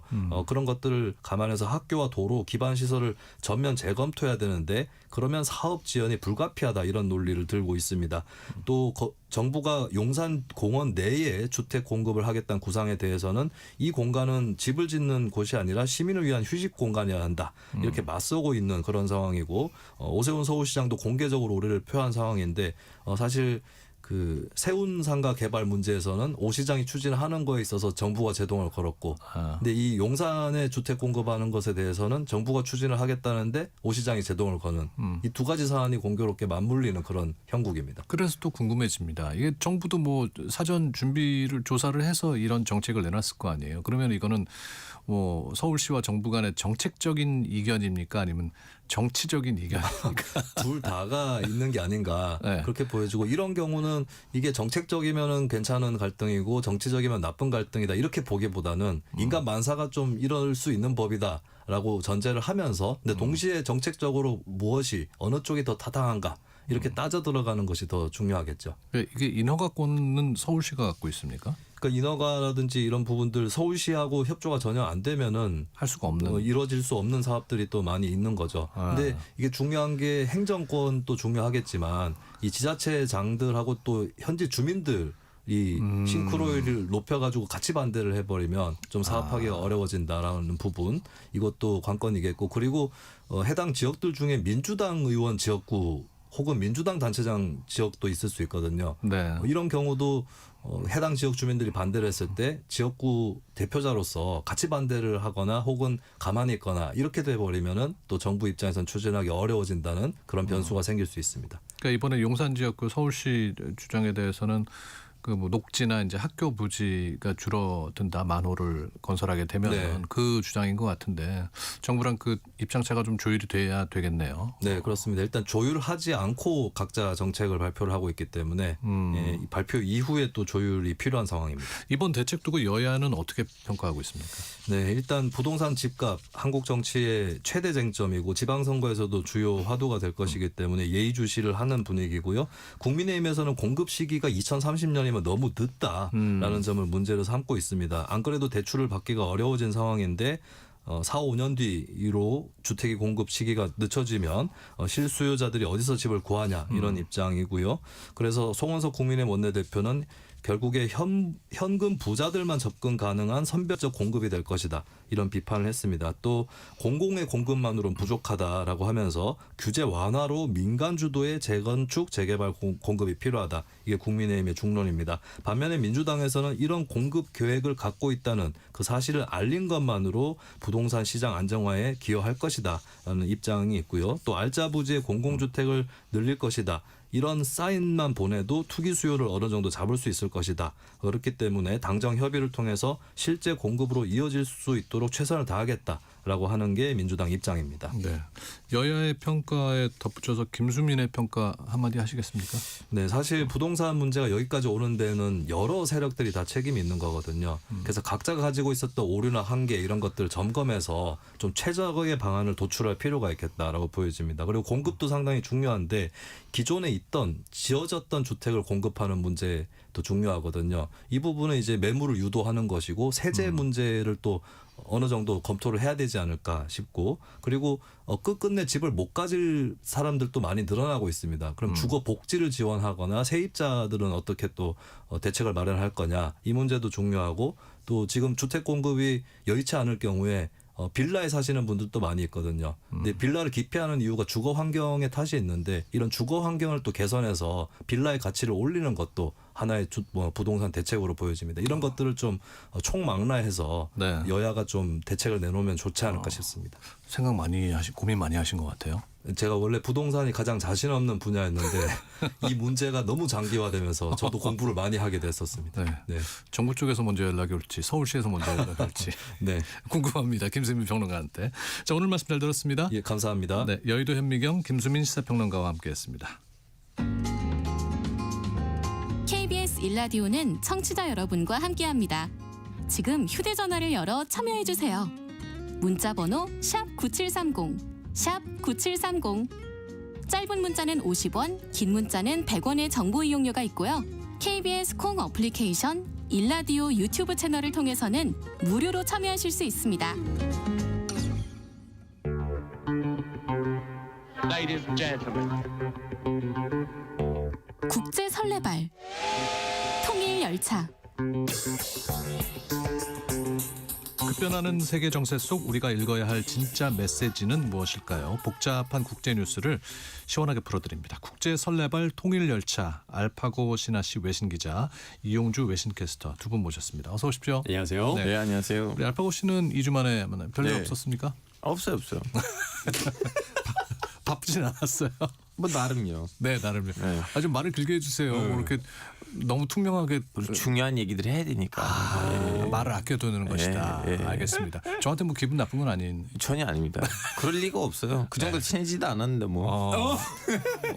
이게 중동 스타일이에요, 사실. 그런 거예요? 쿨하거든요. 그분 쪽 분들이 쿨해요. 네, 저는 굉장히 알파고 씨 저 따뜻하고 나이스한 사람. 아니 한번 회식 자리에서도 만나본 적이 없는 건데 뭐 갑자기 회식 좋아하는구나. 회식 좋아하는 것보다는 솔직합니다. 네, 알겠습니다. 오늘 저 이용주 캐스터는 마가 모자를 쓰고 무슨 의도가 있는 겁니까? 조만간 아니 미국 오늘, 여행 가실 건데 뭐 일단 트럼프 얘기를 오늘 또 하고요. 그리고 또 이제 요즘에 미국 비자 받을 때 트럼프에 대한 안 좋은 얘기를 하면 미국 비자가 안 나온다는 얘기가 있어서 이제 곧 월드컵이니까 저 미국 갈 수도 있거든요. 그럼 오늘 친미적인 발언이 많겠네요. 아니 그렇진 않고요. 친미하기 요즘 굉장히 어렵습니다. 예, 트럼프가 다 우리 프로그램 모니터링 하고 있다는 얘기가 들리던데. 또 KBS니까요. 네. 이제 폭스뉴스 CNN 안 보고 우리 KBS만 보고 계시더라. 진짜요? 가짜 뉴스 조심하십시오. 네. 자, 그럼 본격적인 저 이야기 나눠보도록 하겠습니다. 이란 얘기 뭐 빼놓을 수 없는데요. 미국이 정말 이란 대규모 공습을 준비하는 겁니까? 뭐 일단은 뭐 외신 캐스터부터는 네네 주시고 트럼프 대통령이요 이틀 전에 자신의 소셜 미디어를 통해서 에브라함 링컨 항공모함이 이란으로 향하고 있다라고 좀 말을 했어요.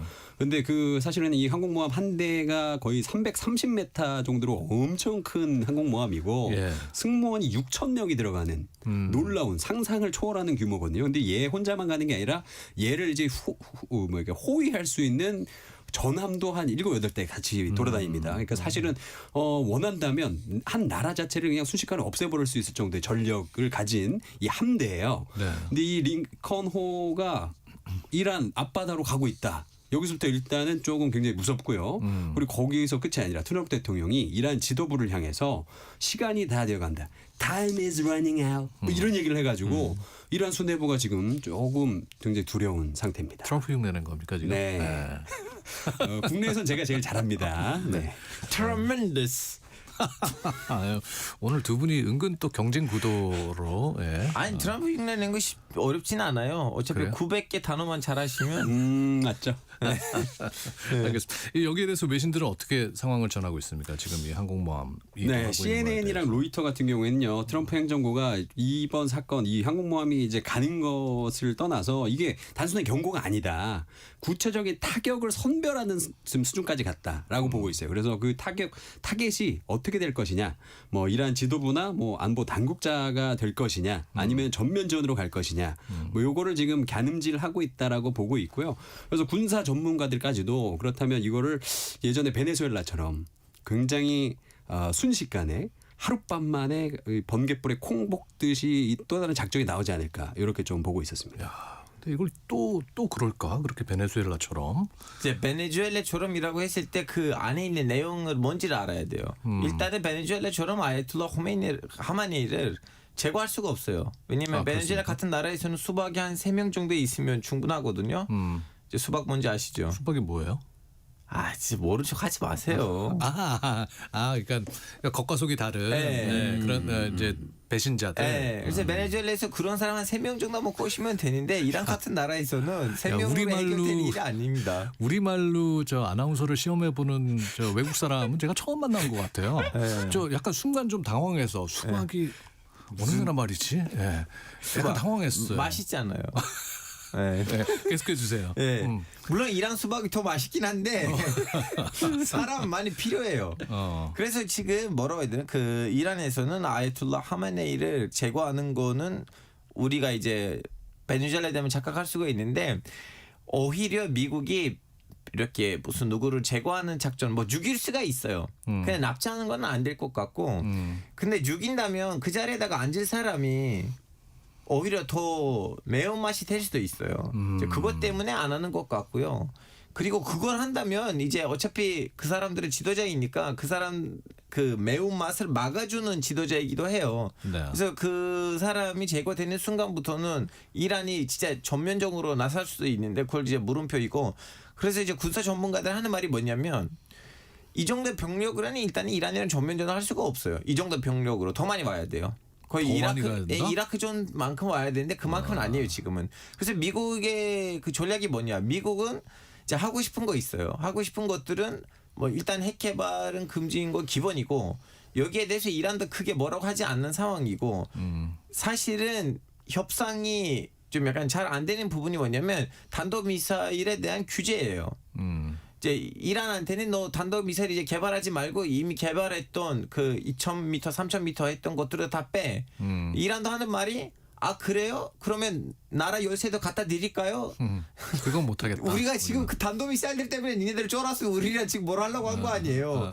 이런 식으로 지금 팽팽한 분위기인데 그래서 미국이 협상이 안 되면 수집되는 정보들 위주로 이 단도미사일들이 모여 있는 장소들하고 그리고 공장들하고 좀 약간 하루 만에 이렇게 대대적으로 한번 군사작전을 해가지고 이 단도미사일들의 70-80% 정도를 무력화시키는 무력화시키는 거가 지금 협상 테이블 위에 있긴 한데 문제가 뭐냐면 이제 이란이다 보니까 변수가 너무 많아요. 지난번에도 이제 12일 전쟁 때는 이제 미국이 특별한 비행기로 그 제일 센 미사일을 사가지고 이제 핵이 개발되는 그 군사 기지를 복격했다고 했는데 알고 보니까 제대로 안 됐대요. 아니다. 네. 거기는. 네. 그러니까 우리 알파고 기자 얘기대로라면은 수박처럼 배신자가 없는 한, 네. 이란에서는 이제 베네수엘라 많지 않는 한 항상 있어요. 뭐 있긴 있겠죠, 그렇죠. 근데 베네수엘라 마두로 축출처럼 뭐 이렇게 딱 집어서 빼오는 그런 작전은 이란에서는 쉽지 않을 것이다. 베네수엘라는 단순히 레짐이었어요. 단순히 하나의 일당기 정권을 잡은 거고 이란에서 혁명이 일어난 거예요. 혁명이 일어나 가지고 그 이후로 너무나 열심히 숙종을 해가지고 지금 이란에서 유일한 세력들은 진짜 매운맛이다. 조금 매운맛이다이지 그 다른 세력들이 잘 없어요. 그리고 정열한다 결합되다 보니까 베네수엘라는 조금 더 뭐 물론 이념이 없지 않아 있는데 그래도 또 통 계산이에요. 누가 석유를 개발할 것인가. 그래서 베네수엘라 같은 나라에서 수박 찾기가 쉬워요. 이란 같은 나라에서 비교적으로 힘들어요. 특히 고위급에서. 지금 이란 내부 상황은 어떻습니까? 뭐 시위가 계속되고 있는 상황인가요? 시위는 일단은 좀 진압이 많이 된 상태입니다. 왜냐하면 그 당시 이게 저희가 진압 아니면 진정? 진정과 진압이 혼동되어 있다라고 볼 수 있는 게 왜냐하면 그거를 이제 진압하는 사람들이 시민들 머리에다 대놓고 총을 쏘고 그러니까요. 뭐 이게 너무 심각하다 보니까 도저히 이제 사람들이 무서워서 시위를 할 수 없는 상황까지 됐다라고 볼 수 있고. 순우리말로 싹쓸이. 순우리말이라는 거는 순우리말 맞죠. 어디 말이에요? 우리 한국말로 싹쓸이. 예, 그런 상황이기 때문에 지금 시위는 약간 좀 줄어든 상황이고요. 지금 그래서 이란에서는 뭘 하고 있냐면 이 시위 상황이나 뭐 이런 것들을 조금 이제 은폐하기 위해서 온라인 백과사전 위키피디아 있잖아요. 네. 거기에 그 시민들이 글을 올려서 서로 그 정보를 공유하는 건데 그것까지 없애려고 그 문서가 그 이번에 나왔던 이란 관련된 시위 그 문서가 하루에 3번씩 사라져요. 그러니까 누가 올리면 사라지고 누가 올리면 사라지고. 그게 계속 이어지고 있습니다. 그리고 또 이번에 뭐 시위를 진압하면서 뭐 드론이나 뭐 친이란 성향의 외국 민병대까지 동원했다. 뭐 이런 소문까지 들고 있어서 사실은 이제 시민들이 길거리로 나서기가 굉장히 어려운 상황입니다. 알파고 기자 최근 좀 업데이트된 이란 내부 소식. 이제 이란이랑 관련된 전문가들이랑 연락을 하자면 이제 지금 공식적으로 나온 숫자는 3,000명이잖아요. 사망자가. 네, 근데 이제 반 이란 세력이 이제 이란 인터내셔널 이란 언론사가 있는데 그분들은 좀 약간 과정이 너무 심하고 가끔씩 좀 선전도 하니까 믿을 수가 없지만 걔네들 하는 숫자는 3만 명이에요. 3만 명. 여기서 3,000명이냐 3만 명이냐 중요하진 않아요. 결론적으로는 시위 진압 과정에서는 억울하게 죽은 사람들이 많았을 거라는 얘기거든요. 뭐 물론 정권으로 나는 교체시키겠다고 해서 무기 들고 밖에 나가면 그 사람 어느 정도 죽을 각오를 하고 나갈 건데 근데 단순히 빵 사러 갔는데 시위랑 상관도 없는 사람인데 그렇게 죽은 사람들도 많아요. 이거 좀 핵심인데 이것 때문에 지금 이란 정권이 이제 두려워했던 거 뭐냐면 시위 진압 과정에서 이 중도파 원래 자기 찐 지지자 세력이 있을 거고 한 20, 30 많으면 35% 네. 그리고 본인들이 싫어하는 소수민족들이나 사회주의자들이나 아니면 이제 왕당파 세속주의자들 이분들은 한 20, 30%일 텐데 이 중도파는 삶은 보수적인데 정치에 대해서 크게 관심 없어요. 이 사람들 중에서 마음이 덜릴 사람들이 많았다면 그거는 걱정이에요. 왜냐면 시위 진압 과정에서 억울하게 죽었던 사람들이 너무 많았을 때요. 이거가 핵심인데 이거를 지금 알 수가 없죠. 이건 유사시 알 수가 있어요. 근데 이란이 원하는 거 유사시가 터지지 않는 거. 유사시라는 상황은 어떤 상황이죠? 갑자기 미국이 진짜 공격을 한다? 왜냐하면 이란이 지금 이란 사회를 통제하는 거는 메시지라는 이란 혁명 수비대 안에는 사복을 입고 사회를 통제하는 사람들이거든요. 네, 그 사람들이 군인인지 뭐 아닌 민간인인지. 아니 겉으로 봤을 때는 뭐 빵집 아저씨예요. 아니면 뭐지 구두로 닦는 아저씨예요. 아니면 뭐 종립자부 아저씨예요. 근데 실제 사실은 신분은 이란 혁명 수비대라는 말이죠. 예, 이제 이런 사람들의 숫자가 20만 명 넘거든요. 사실 이 사람들이 어떻게 보면 이란의 핵심인데, 근데 이제 미국이 갑자기 이 사람들이랑 관련된 핵심적인 그 장소들을 다 폭격을 하고 그 이란 혁명 수비대하고 사회 사이에 있었던 그 연결 통로라고 해야 되나, 그거 이제 파괴됐을 때, 그리고 그 상황에서 반정부 시위 다시 한번 터지면 어떻게 될 건지 지금 알 수가 없어요. 그래서 이란이 너무나 세게 협박을 하고 있어요. 이번에 미국이 우리를 공격하면 우리는 이란의 그 미국에 있는 모든 군사 기지들은 기본이고 이스라엘이 개입하든 안 하든 이스라엘 수도를 무조건 공격할 거다. 그래서 이스라엘 보고 네가 가서 미국을 설득하라 이 얘기하고 있어요. 근데 지난번에도 나와서 우리 알파고 기자가 얘기했지만은 모든 이란인들이 이 반정부적이진 않다고 얘기했잖아요. 네. 지금 그 분위기는 뭐 반전되거나 그냥 그 상태를 유지하는 겁니다. 지금 이 이란에서도 이제 진정부 사람들이 열심히 이제 언론을 통해서 이 분위기, 이 나쁜 추억을 빨리 좀 약간 잊을 수 있게 열심히 하고 있는데, 이제 문제는 그거예요. 지지 활동을 좀 제대로 할 수가 없기 때문에, 아니면 여론조사 같은 것들 없기 때문에 어느 정도 뭘 됐는지를 알 수가 없어요. 근데 중요한 거 뭐냐면 이란 인구 너무 많아요. 거의 1억이거든요. 뭐 9천 얼마인데 여기서 1,000만 명 진정부 사람 있어도 이란에 있는 이 신정 체제가 이 사회를 끌고 갈 수가 있어요.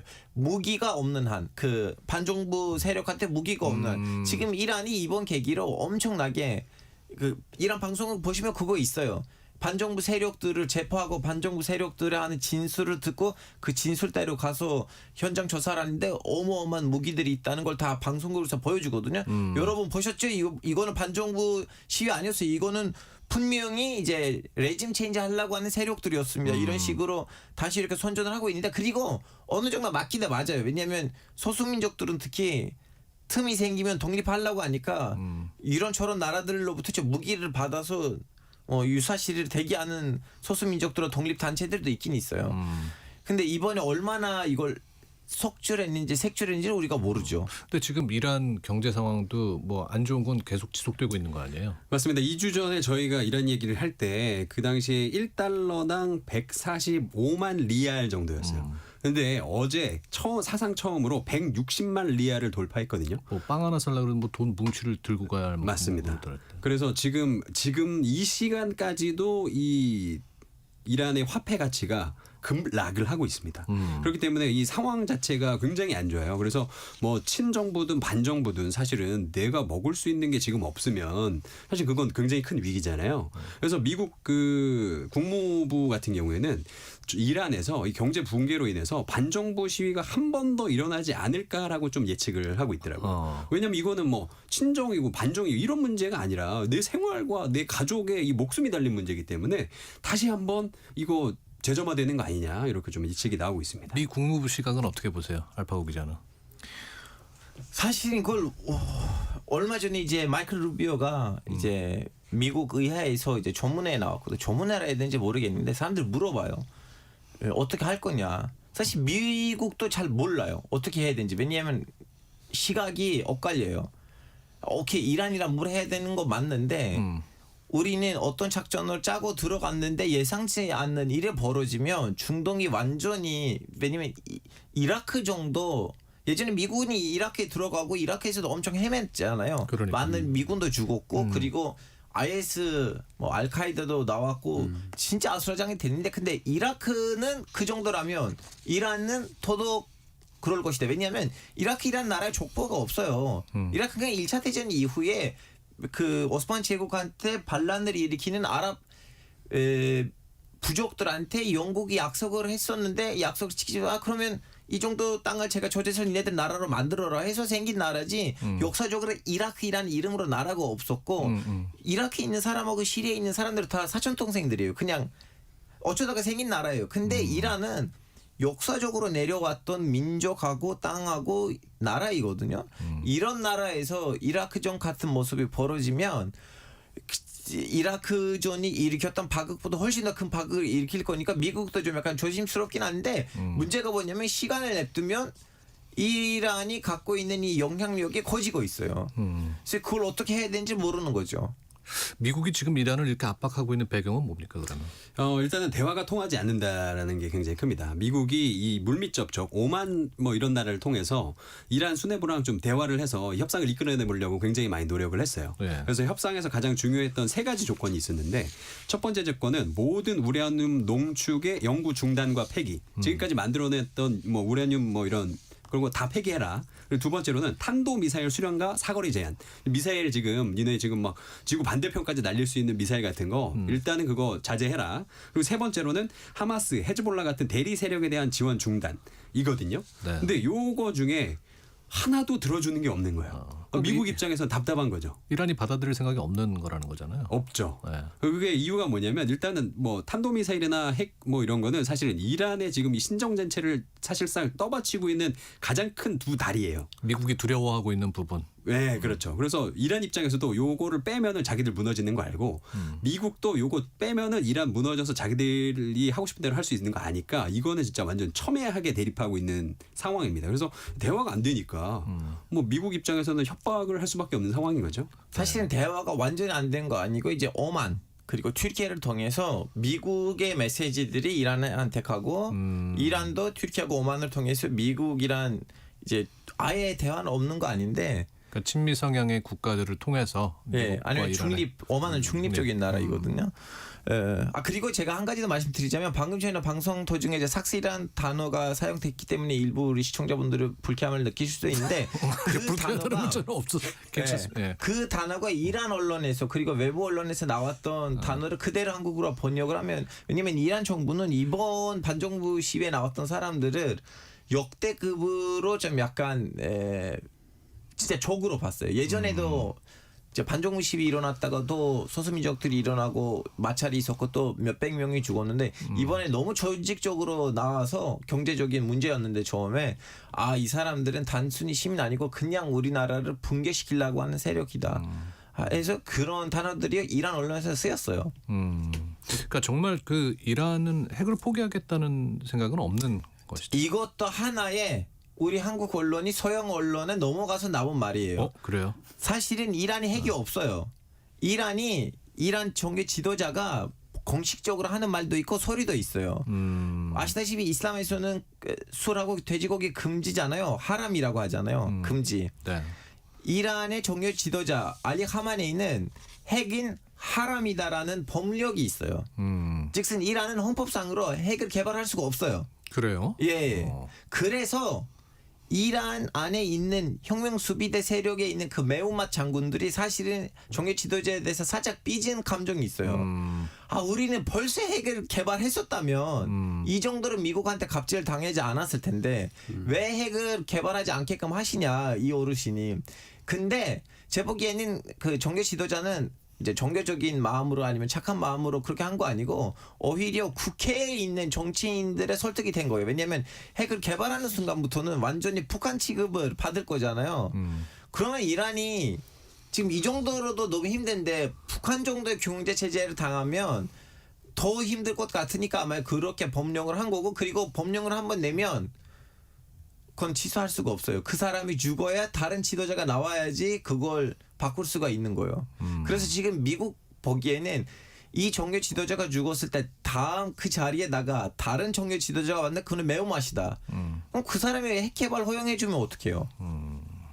아니 그래서 지금 사실 이란 정권이 놓인 선택의 기로는 핵 포기냐 아니면 미군의 공격을 받아들이느냐 뭐 둘 중에 하나밖에 없는 거 아닙니까? 지금 이란하고 미국 사이에 협상이 안 되는 거 핵이 아니에요. 그러니까 협상이 안 되는 거는 단도일 미사일이에요. 단도일 미사일 포기하라고 했는데 이란은 그걸 포기할 생각도 없고 그리고 미국하고 이란이 이미 예전에 2010년대 저기에는 오바마 정권 때는 핵을 포기했고 그걸로 이제 경제 제재가 풀렸고 근데 트럼프가 와서 핵만 포기하면 뭐해? 탄도미사일까지 포기해야지 하고 핵 포기했었던 그 협상 내용을 다 파기시켰어요. 그래서 지금 문제가 핵이 아니고 탄도미사일이에요. 왜냐면 이스라엘 때리려고 핵이 필요 없어요. 그냥 탄도미사일 이미 이란이 지난번에 잘 때렸어요. 그러니까 이란 입장에서도 사실은 지금 굉장히 큰 위기인 게 그동안에는 뭐 미국의 정권을 뭐 누가 잡았든 간에 이란의 입장은 이거였거든요. 야, 우리가 핵 개발 지금 할까 말까 애매하긴 해. 약간 이러면서 약간 좀 간을 봤어요. 근데 지금 이제 트럼프가 2기로 당선되면서 트럼프는 예측이 안 되는 사람이잖아요. 네. 이란도 지금 속이 답답할 거예요. 이거 어떻게 해야 되냐? 그동안 우리가 했던 전략, 할까 말까 전략이 이거 통하지가 않는데 이거 뭐 어떻게 해야 되냐? 이건 굉장히 머리가 복잡할 겁니다. 네.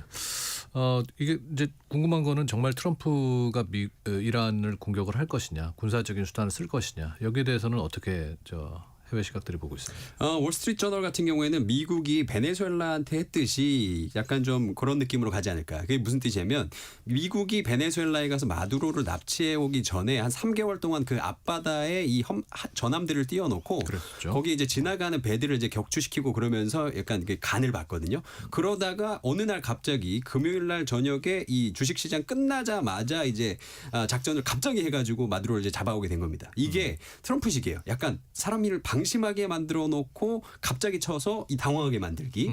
그거를 지금 할 확률이 높다. 그래서 이란 앞바다에 가서 전함들 딱 배치해 놓고 한 몇 개월 기다렸다가 하메네이가 이제 좀 괜찮나? 어깨 좀 펴볼까 할 때 뭔가 또 일어날 수 있다. 이렇게 좀 보고 있었습니다. 이란은 앞으로 어떻게 대응을 할 것 같습니다. 이란이 이걸 보고 그 얘기했어요. 우리는 베네수엘라 아니니까 우리 손박 하나만 압류하기만 해봐. 니네들 카타르에 있는 군사기지 물파도로 만들겠다.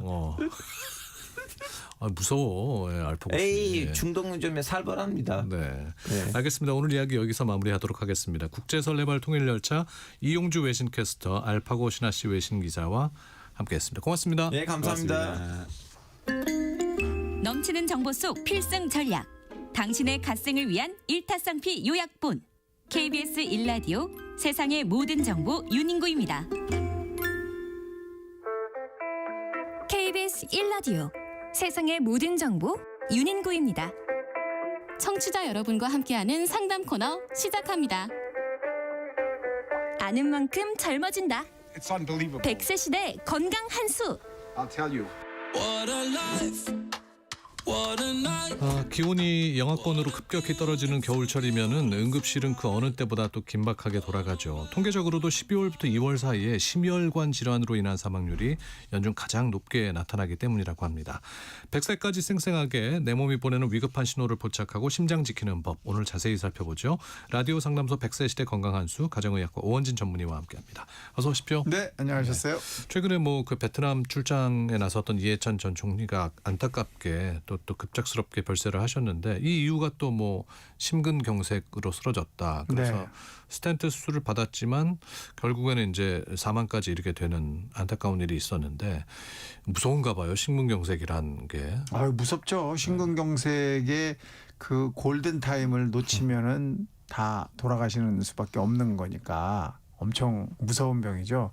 심장이라는 기관도 사실은 근육으로 만들어져 있는 기관이죠. 근육, 우리 장단지 근육이나 허벅지 근육과 같은 근육으로 만들어져 있는데 그 안에 혈액을 집어넣어서 온몸으로 펌프질을 하는 그런 기관 아닙니까? 네. 근데 그 기관이면서 근육이니까 이 근육도 역시 마찬가지로 혈액을 공급받아서 산소와 영양분이 가야 근육으로서 일을 하게 되는데 심장이 이렇게 약간 세모지게 생겼잖아요. 그 위에 혈관 3개가 이렇게 얹혀져 있습니다. 그래서 꼭 왕관을 쓰고 있는 모양새로 혈관이 가 있어요. 그래서 그걸 관상동맥이다. 왕관과 같이 생겼다. 그래서 관상동맥이라고 부르는 거거든요. 근데 이 관상동맥 중에 한 군데가 꽉 막히면 그리로 가는 혈액이 가지 않으니까 그 부분의 근육이 바로 녹기 시작합니다. 괴사라고 하죠. 이렇게 되면 심장이 펌프질을 해야 되는데 수축이 안 되는 거죠. 네. 거기에 영양분 산소가 없으니까. 그래서 심장이 펌프질을 못하니까 혈액이 뇌로도 안 가고 온몸으로 가지 않고 그중에 가장 빨리 문제가 되는 곳이 뇌니까 뇌세포가 이제 산소가 없어서 죽게 되면 사람이 사망하게 되는 이런 일이 생기는 거거든요. 네. 그래서 이 심장으로 혈액을 보내주는 혈관에 문제가 생기면 이걸 이제 뭐 아주 약하게 막혔을 경우에는 우리가 허혈성 심장 질환 그렇게 얘기를 하고 꽉 막히면 이제 심근경색 이렇게 얘기를 하죠. 우리가 흔히 심장마비 하는 게 심근경색이랑 같은 그렇죠, 맞습니다. 의미라고 심근경색에 의해서 네. 심장마비가 오는 거죠. 어떤 분들이 이런 심근경색을 조심하셔야 하는 거예요? 우선은 이제 제일 문제가 되는 게 혈관이 막히는 거니까 혈관병이잖아요. 그래서 혈관이 막혀지는 이유는 콜레스테롤이 높아서 그 콜레스테롤과 그다음에 나머지 찌꺼기 세포들 이런 게 거기 쭉 연결이 돼서 묻혀지면서 혈관 안쪽으로 이렇게 플라크가 생기는 거거든요. 네. 그래서 피떡이 만들어지면서 막히는 건데 그 피떡이 만들어질 때 이제 위험한 사람들은 첫 번째가 고혈압, 당뇨, 고지혈증, 비만, 거기다가 흡연하시는 분들, 또 술 많이 드시는 분들 이런 분들이 이제 제일 문제가 됩니다. 거기 또 한 가지가 아주 중요한 게 정신적인 스트레스, 긴장 이런 것들도 이제 영향을 주죠. 네. 그 사실 담배가 어떻게 심장 혈관의 병을 일으키느냐. 근데 담배 속에 있는 니코틴이라는 성분들이 이 혈관에 아주 심각한 문제를 유발하는 거로 돼 있고 그래요. 그래서 혈관 수축을 너무 시켜서 문제를 많이 일으키는데 예를 들어서 담배를 피지 않는 사람보다 피는 사람들은 심근경색으로 인한 사망률이 확률이 2배나 더 높다. 어이구, 이렇게 돼 꽤 있습니다. 높네요. 예. 겨울에 심근경색 환자가 많이 발생합니까? 그렇죠. 왜냐하면 춥잖아요. 네. 추우면 일단 우선 혈관이 수축을 합니다. 그러니까 수축을 하니까 혈관이 좁아지는 거죠. 이미 좁아져 있는 혈관이 더 좁아지니까 당연히 심장에 무리가 오게 되고 그래서 심근경색이 훨씬 더 발생을 많이 할 수가 있고 네. 또 한 가지는 온도가 떨어지잖아요. 추우니까. 그 온도를 높이려면 피가 많이 가야 돼요. 그러면 심장이 여러 번 뛰어야 되거나 힘을 세게 뛰어야 혈액을 많이 공급하는데 그러려면 이 심장 자체에도 피가 많이 와야 되는데 그게 혈관이 막혀 있다 보니까 심장에 힘이 가지 않게 되고 그러면서 문제가 생기는 거죠. 네. 최근에 그 개그맨 김수용 씨도 이 심근경색으로 맞습니다. 쓰러졌다고 하던데. 네. 근데 죽다 이게 살아났죠, 이분은 진짜. 그러니까요. 근데 보통 이 심근경색을 뭐 근육통이나 좀 소화불량이나 이런 걸로 가볍게 여기시는 분들도 종종 있나 봐요. 왜냐하면 증상이 이렇게 심각하게 오질 않는 경우도 꽤 있어요. 제일 큰 거는 이제 아픈 거거든요. 심장이 아파요, 막. 어떤 분은 못으로 계속 찌르는 것 같다 이렇게 이야기를 하시고 어떤 분은 칼로 계속 찔러서 들어오는 느낌이다 이렇게 말씀을 하시는 분도 있는데 반해서 하나도 안 아프신 분이 있어요. 그냥 뭐 체했나 뭐 이런 정도의 느낌만 느끼시는 분들도 있거든요. 조금 숨이 좀 차나 약간 어지럽나 뭐 이런 정도의 증상만 있는 경우도 있기 때문에 이렇게 가슴이 아프지 않은 심근경색은 정말 더 위험합니다. 나이가 많이 드신 분이거나 또는 여성들 당뇨 환자분들한테서 훨씬 더 많이 나타나는데 뭐 체했다 뭐 피로하다 이런 정도로 끝날 수도 있기 때문에 이런 증상 때문에 간과하다가 문제가 생기는 경우가 있죠. 예. 그리고 또 어떤 증상들이 있어요? 우선은 뭐 식은땀이 많이 나고 네. 숨차다 숨이 잘 안 쉬어지고 어우 왜 숨이 안 쉬어지지 이런 분들도 있고 소화가 잘 안 되고 구역질 메스꺼움 이런 게 나타나거나 또는 어지럽다 또는 의식이 좀 이상하다 이러면서 이제 쓰러지시는 거죠. 네. 그러면 이게 나도 좀 혹시 이렇게 심근경색과 관련된 증상이 아닌가 간단하게 체크해 볼 수 있는 예, 있습니다. 네. 예, 심혈관 위험 신호 체크리스트라는 건데요. 우선 최근에 가슴 중앙이 짓누르는 듯한 압박감 또는 통증을 느낀 적이 있다. 이런 게 있을 때 한번 좀 세 보세요. 이게 첫 번째고 두 번째는 이 통증이 어깨나 팔이나 목 등까지 번지는 느낌이 든다. 이게 네. 두 번째고 계단을 오르거나 조금만 움직여도 이유 없이 숨차고 식은땀이 난다. 세 번째고요. 네 번째는 평소보다 몸이 점점 무겁고 극심하게 피로나 어지러움증을 느낀다. 이게 네 번째고 현재 고혈압, 당뇨, 고지혈증 진단을 받고 약을 먹고 있다. 이게 다섯 번째. 현재 흡연 중이거나 가족 중에 심장 질환을 앓았던 분이 있다. 이렇게 해서 6가지인데 이 중에 2개 이상이 해당되면 당장 큰일이 나지는 않겠지만 위험성이 있는 분이다 이렇게 생각할 수 있습니다. 네. 3323님께서 60대 주부라고 하시면서 며칠 전 남편이 가슴이 답답하고 꽉 막힌 것 같다고 해서 체한 줄 알고 손을 따줬는데 오늘 방송 듣다 보니 가슴이 철렁합니다. 심근경색이라면 뭘 해야 했을까요? 할 수 있는 게 있습니까? 이분은 뭐 심근경색이 아니니까 여지껏 계시겠죠. 네. 하지만 심근경색일 때는 사실 집에서 특별히 하실 일이 없어요. 가장 먼저 할 일은 119 신고하는 119 거죠. 신고. 예, 네. 빨리 이 앰뷸런스 보내달라 이렇게 하셔야 되고 두 번째는 환자를 좀 편안하게 눕혀놓는 것이 가장 좋고요. 뭘 건드리시면 안 됩니다. 또 환자는 혼자 두면 안 돼요. 문제가 있을 경우에 옆에서 누군가가 반드시 도와야 되니까. 그리고 뭘 먹게 하거나 물을 마시게 하거나 뭐 그런 거 우리 많이 하시잖아요. 막 손을 따고 막 이런 거 안 하시고 가만히 두고 119 신고하시는 게 가장 중요합니다. 네. 이게 이제 골든타임 시간이 굉장히 중요하다고 하셨는데 이게 치료를 그럼 잘 받았다면 안심해도 되는 겁니까? 근데 치료를 잘 받고 뭐 스텐트를 넣거나 뭐 이렇게 치료를 하고 집에로 오셨어도 또 그렇게 될 수가 있어요. 왜냐하면 이것은 굉장히 재발 위험이 높은 질환으로 알려져 있거든요. 예. 그래서 처음 며칠 동안은 일단 병원에서 물론 입원하고 계시겠지만 또 문제가 생기는지 잘 보셔야 되고 일단 집으로 오신 다음에는 무리한 운동이나 이런 건 피하셔야 되고 지속적으로 고혈압, 당뇨, 고지혈증 이런 것 또는 복부 비만, 흡연, 음주 이런 것들 스트레스에 대한 것들 이런 것들을 잘 관리를 하셔야 됩니다. 네. 이게 가끔 보면은 목욕탕에서 온탕 냉탕 왔다 갔다 하시는 분들 건강에 좋다고 하시는 분들이 있는데 이게 심장에 무리 가지 않는 건지 몰라요. 가죠. 그래서 심장이 전혀 문제가 없는 사람들은 문제가 전혀 되지 않습니다. 예. 온탕 냉탕 좋죠. 근데 심장에 문제가 있다. 고혈압, 당뇨병, 고지혈증이 있다. 또는 복부 비만이 심하다. 그런 경우에는 온탕 냉탕을 계속 하시는 거는 큰 도움이 되지 않습니다. 네, 오히려 위험할 수 있다. 그렇죠. 혈관이 갑자기 수축해야 되고 또 갑자기 이완해야 되니까 심장에 가는 부담이 훨씬 커질 수가 있기 때문에 이런 기저질환이 있는 분들한테는 절대로 권장하지 않습니다. 네. 9123님께서 가끔 계단 오를 때 가슴이 쥐어짜듯 아프다가 가만히 앉아서 쉬면 5분 안에 싹 사라지거든요. 30분 넘게 아픈 게 아니면 좀 더 지켜봐도 될까요? 하셨습니다. 지켜보시는 것보다 협심증으로 생각하실 필요가 있거든요. 그래서 일부러 지켜보실 필요 없습니다. 병원에 가셔서 확인하시고 네. 만약에 혈관이 좁아져 있거나 문제가 있다라고 생각이 되면 바로 처치를 하셔야 돼요. 처치하시고 그거에 맞는 약물 치료 이런 것들을 받으시는 게 좋으니까 기다리실 필요 없습니다. 심장에 조금이라도 이상이 있어 보이면 검사하시고 거기에 합당한 치료를 받으시는 게 옳습니다. 네. 병원을 가시는 게 정확한 진단을 받으시는 게 가장 좋다. 네. 맞습니다. 이제 결국은 이제 내 심장은 내가 지켜야 한다는 생각이 들어요. 청취자분들께서 이제 일상 속에서 실천할 수 있는 내 심장을 지키는 방법 좀 설명해 주시죠. 우선 1번 금연입니다. 금연. 예. 이 흡연이 만병의 근원이에요. 정말로 만병의 근원입니다. 그래서 담배 한 개 피라도 빨리 줄이시는 게 100번 나으시고 금연하시고요. 두 번째는 체중 조절을 하셔야 돼요. 체중이 배가 많이 나오거나 복부 비만이 있으시면 안 되니까 체중 조절하시고 세 번째는 운동이죠.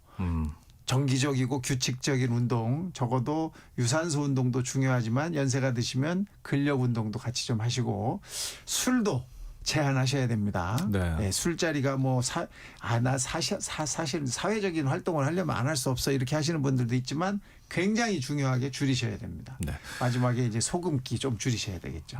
0294님께서 생활습관 개선 얘기하셨는데 덜 짜게 먹고 운동하면 될까요? 좋죠. 네. 덜 짜게 먹는 거 굉장히 도움이 되는데 너무 안 짜게 먹어도 문제가 됩니다. 그래서 소금기를 완전히 빼시면 안 되고 적당한 정도는 좀 드셔야 됩니다. 네. 마지막으로 1928님 오한진 선생님은 무슨 운동하세요? 저는 수영합니다. 수영. 네. 네. 알겠습니다. 오한진 선생님은 수영 하신답니다. 건강을 위해서.